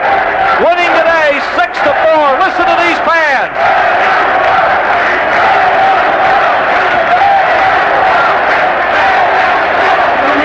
In the inning, 1 run, 3 hits, no errors, 2 men left on, and we'll be back to wrap it up in just a minute. Valvoline, 1 more agree. Winning the whole world over with quality. Valvoline. Valvoline. Winning the whole world over with quality. How'd Valvoline motor oil win me over? Well, it's been around since 1866, and you can't keep making any product that long unless it's good. From countless famous racing tracks to country roads and back, a history filled with victories, Valvoline. Unbeaten engine protection for whatever you drive, wherever you drive it. Valvoline motor oil is winning the world over with quality. Valvoline made history. Valvoline with victories. Valvoline won me over with quality. This is WMAQ Chicago.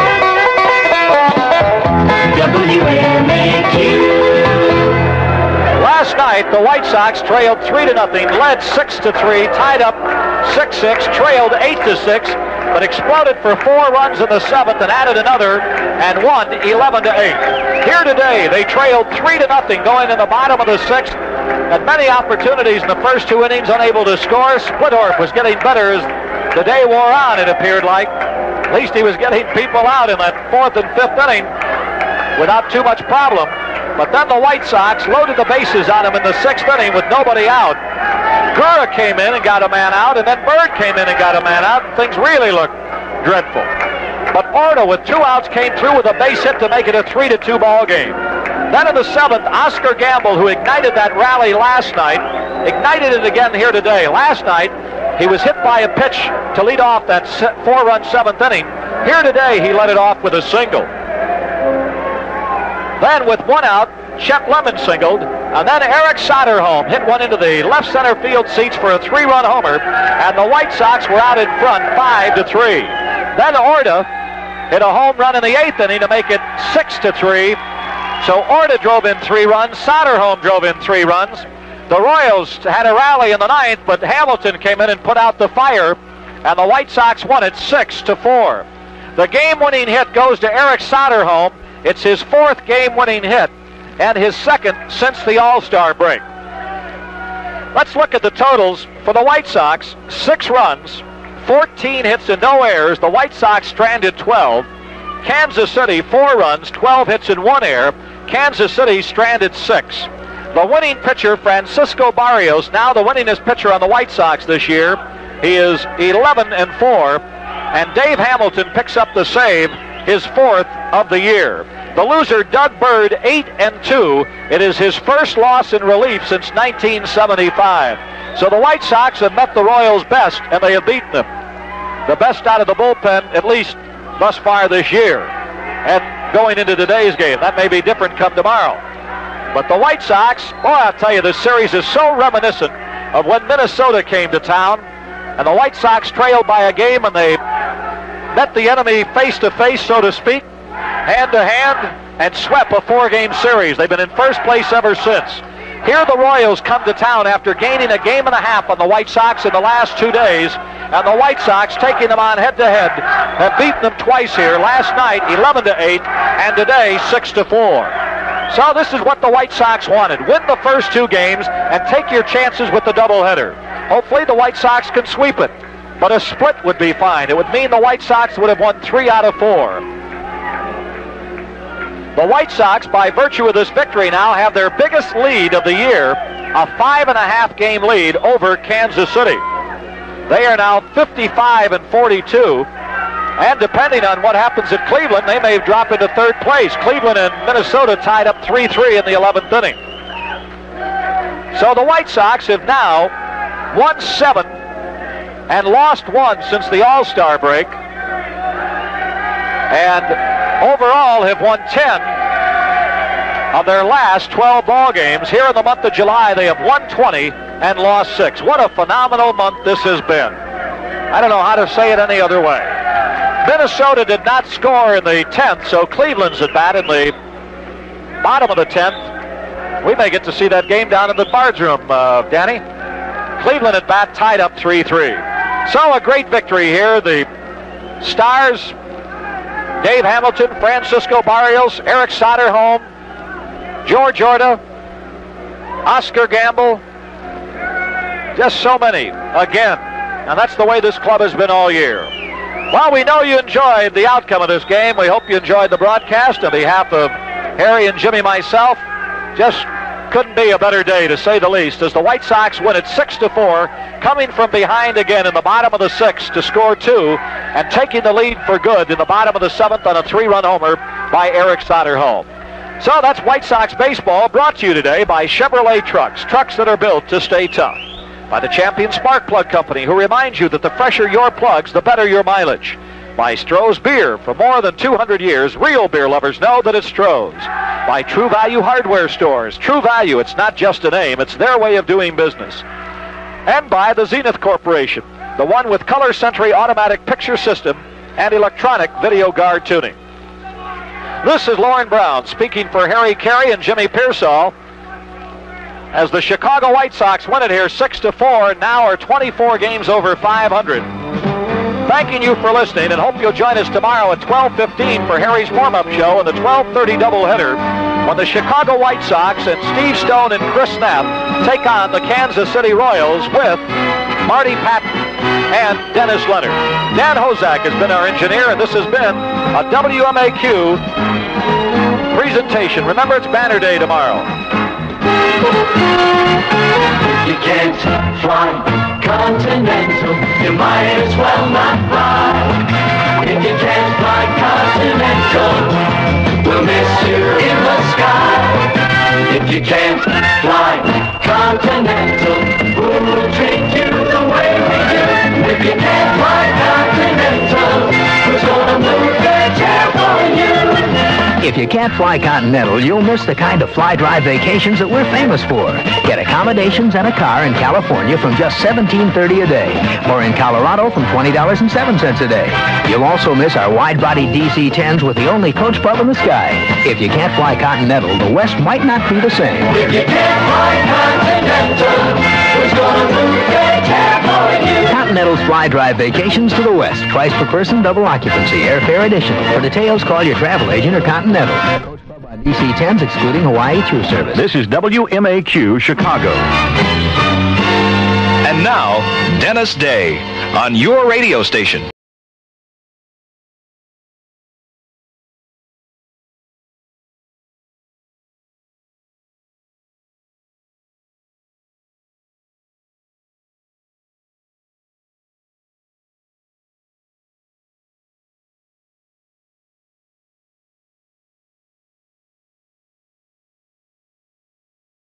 Gary Templeton.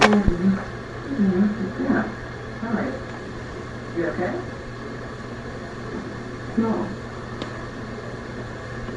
Many things are happening in this office. Like what? Look, what's my coffee cup? I put it here every morning. And sometimes I come back, it's over there. And my purse? And my table. Sometimes I feel like I'm wrong. 7th inning, Cardinals leading 2-1. White Sox with 1 run on 7 hits. They made an error.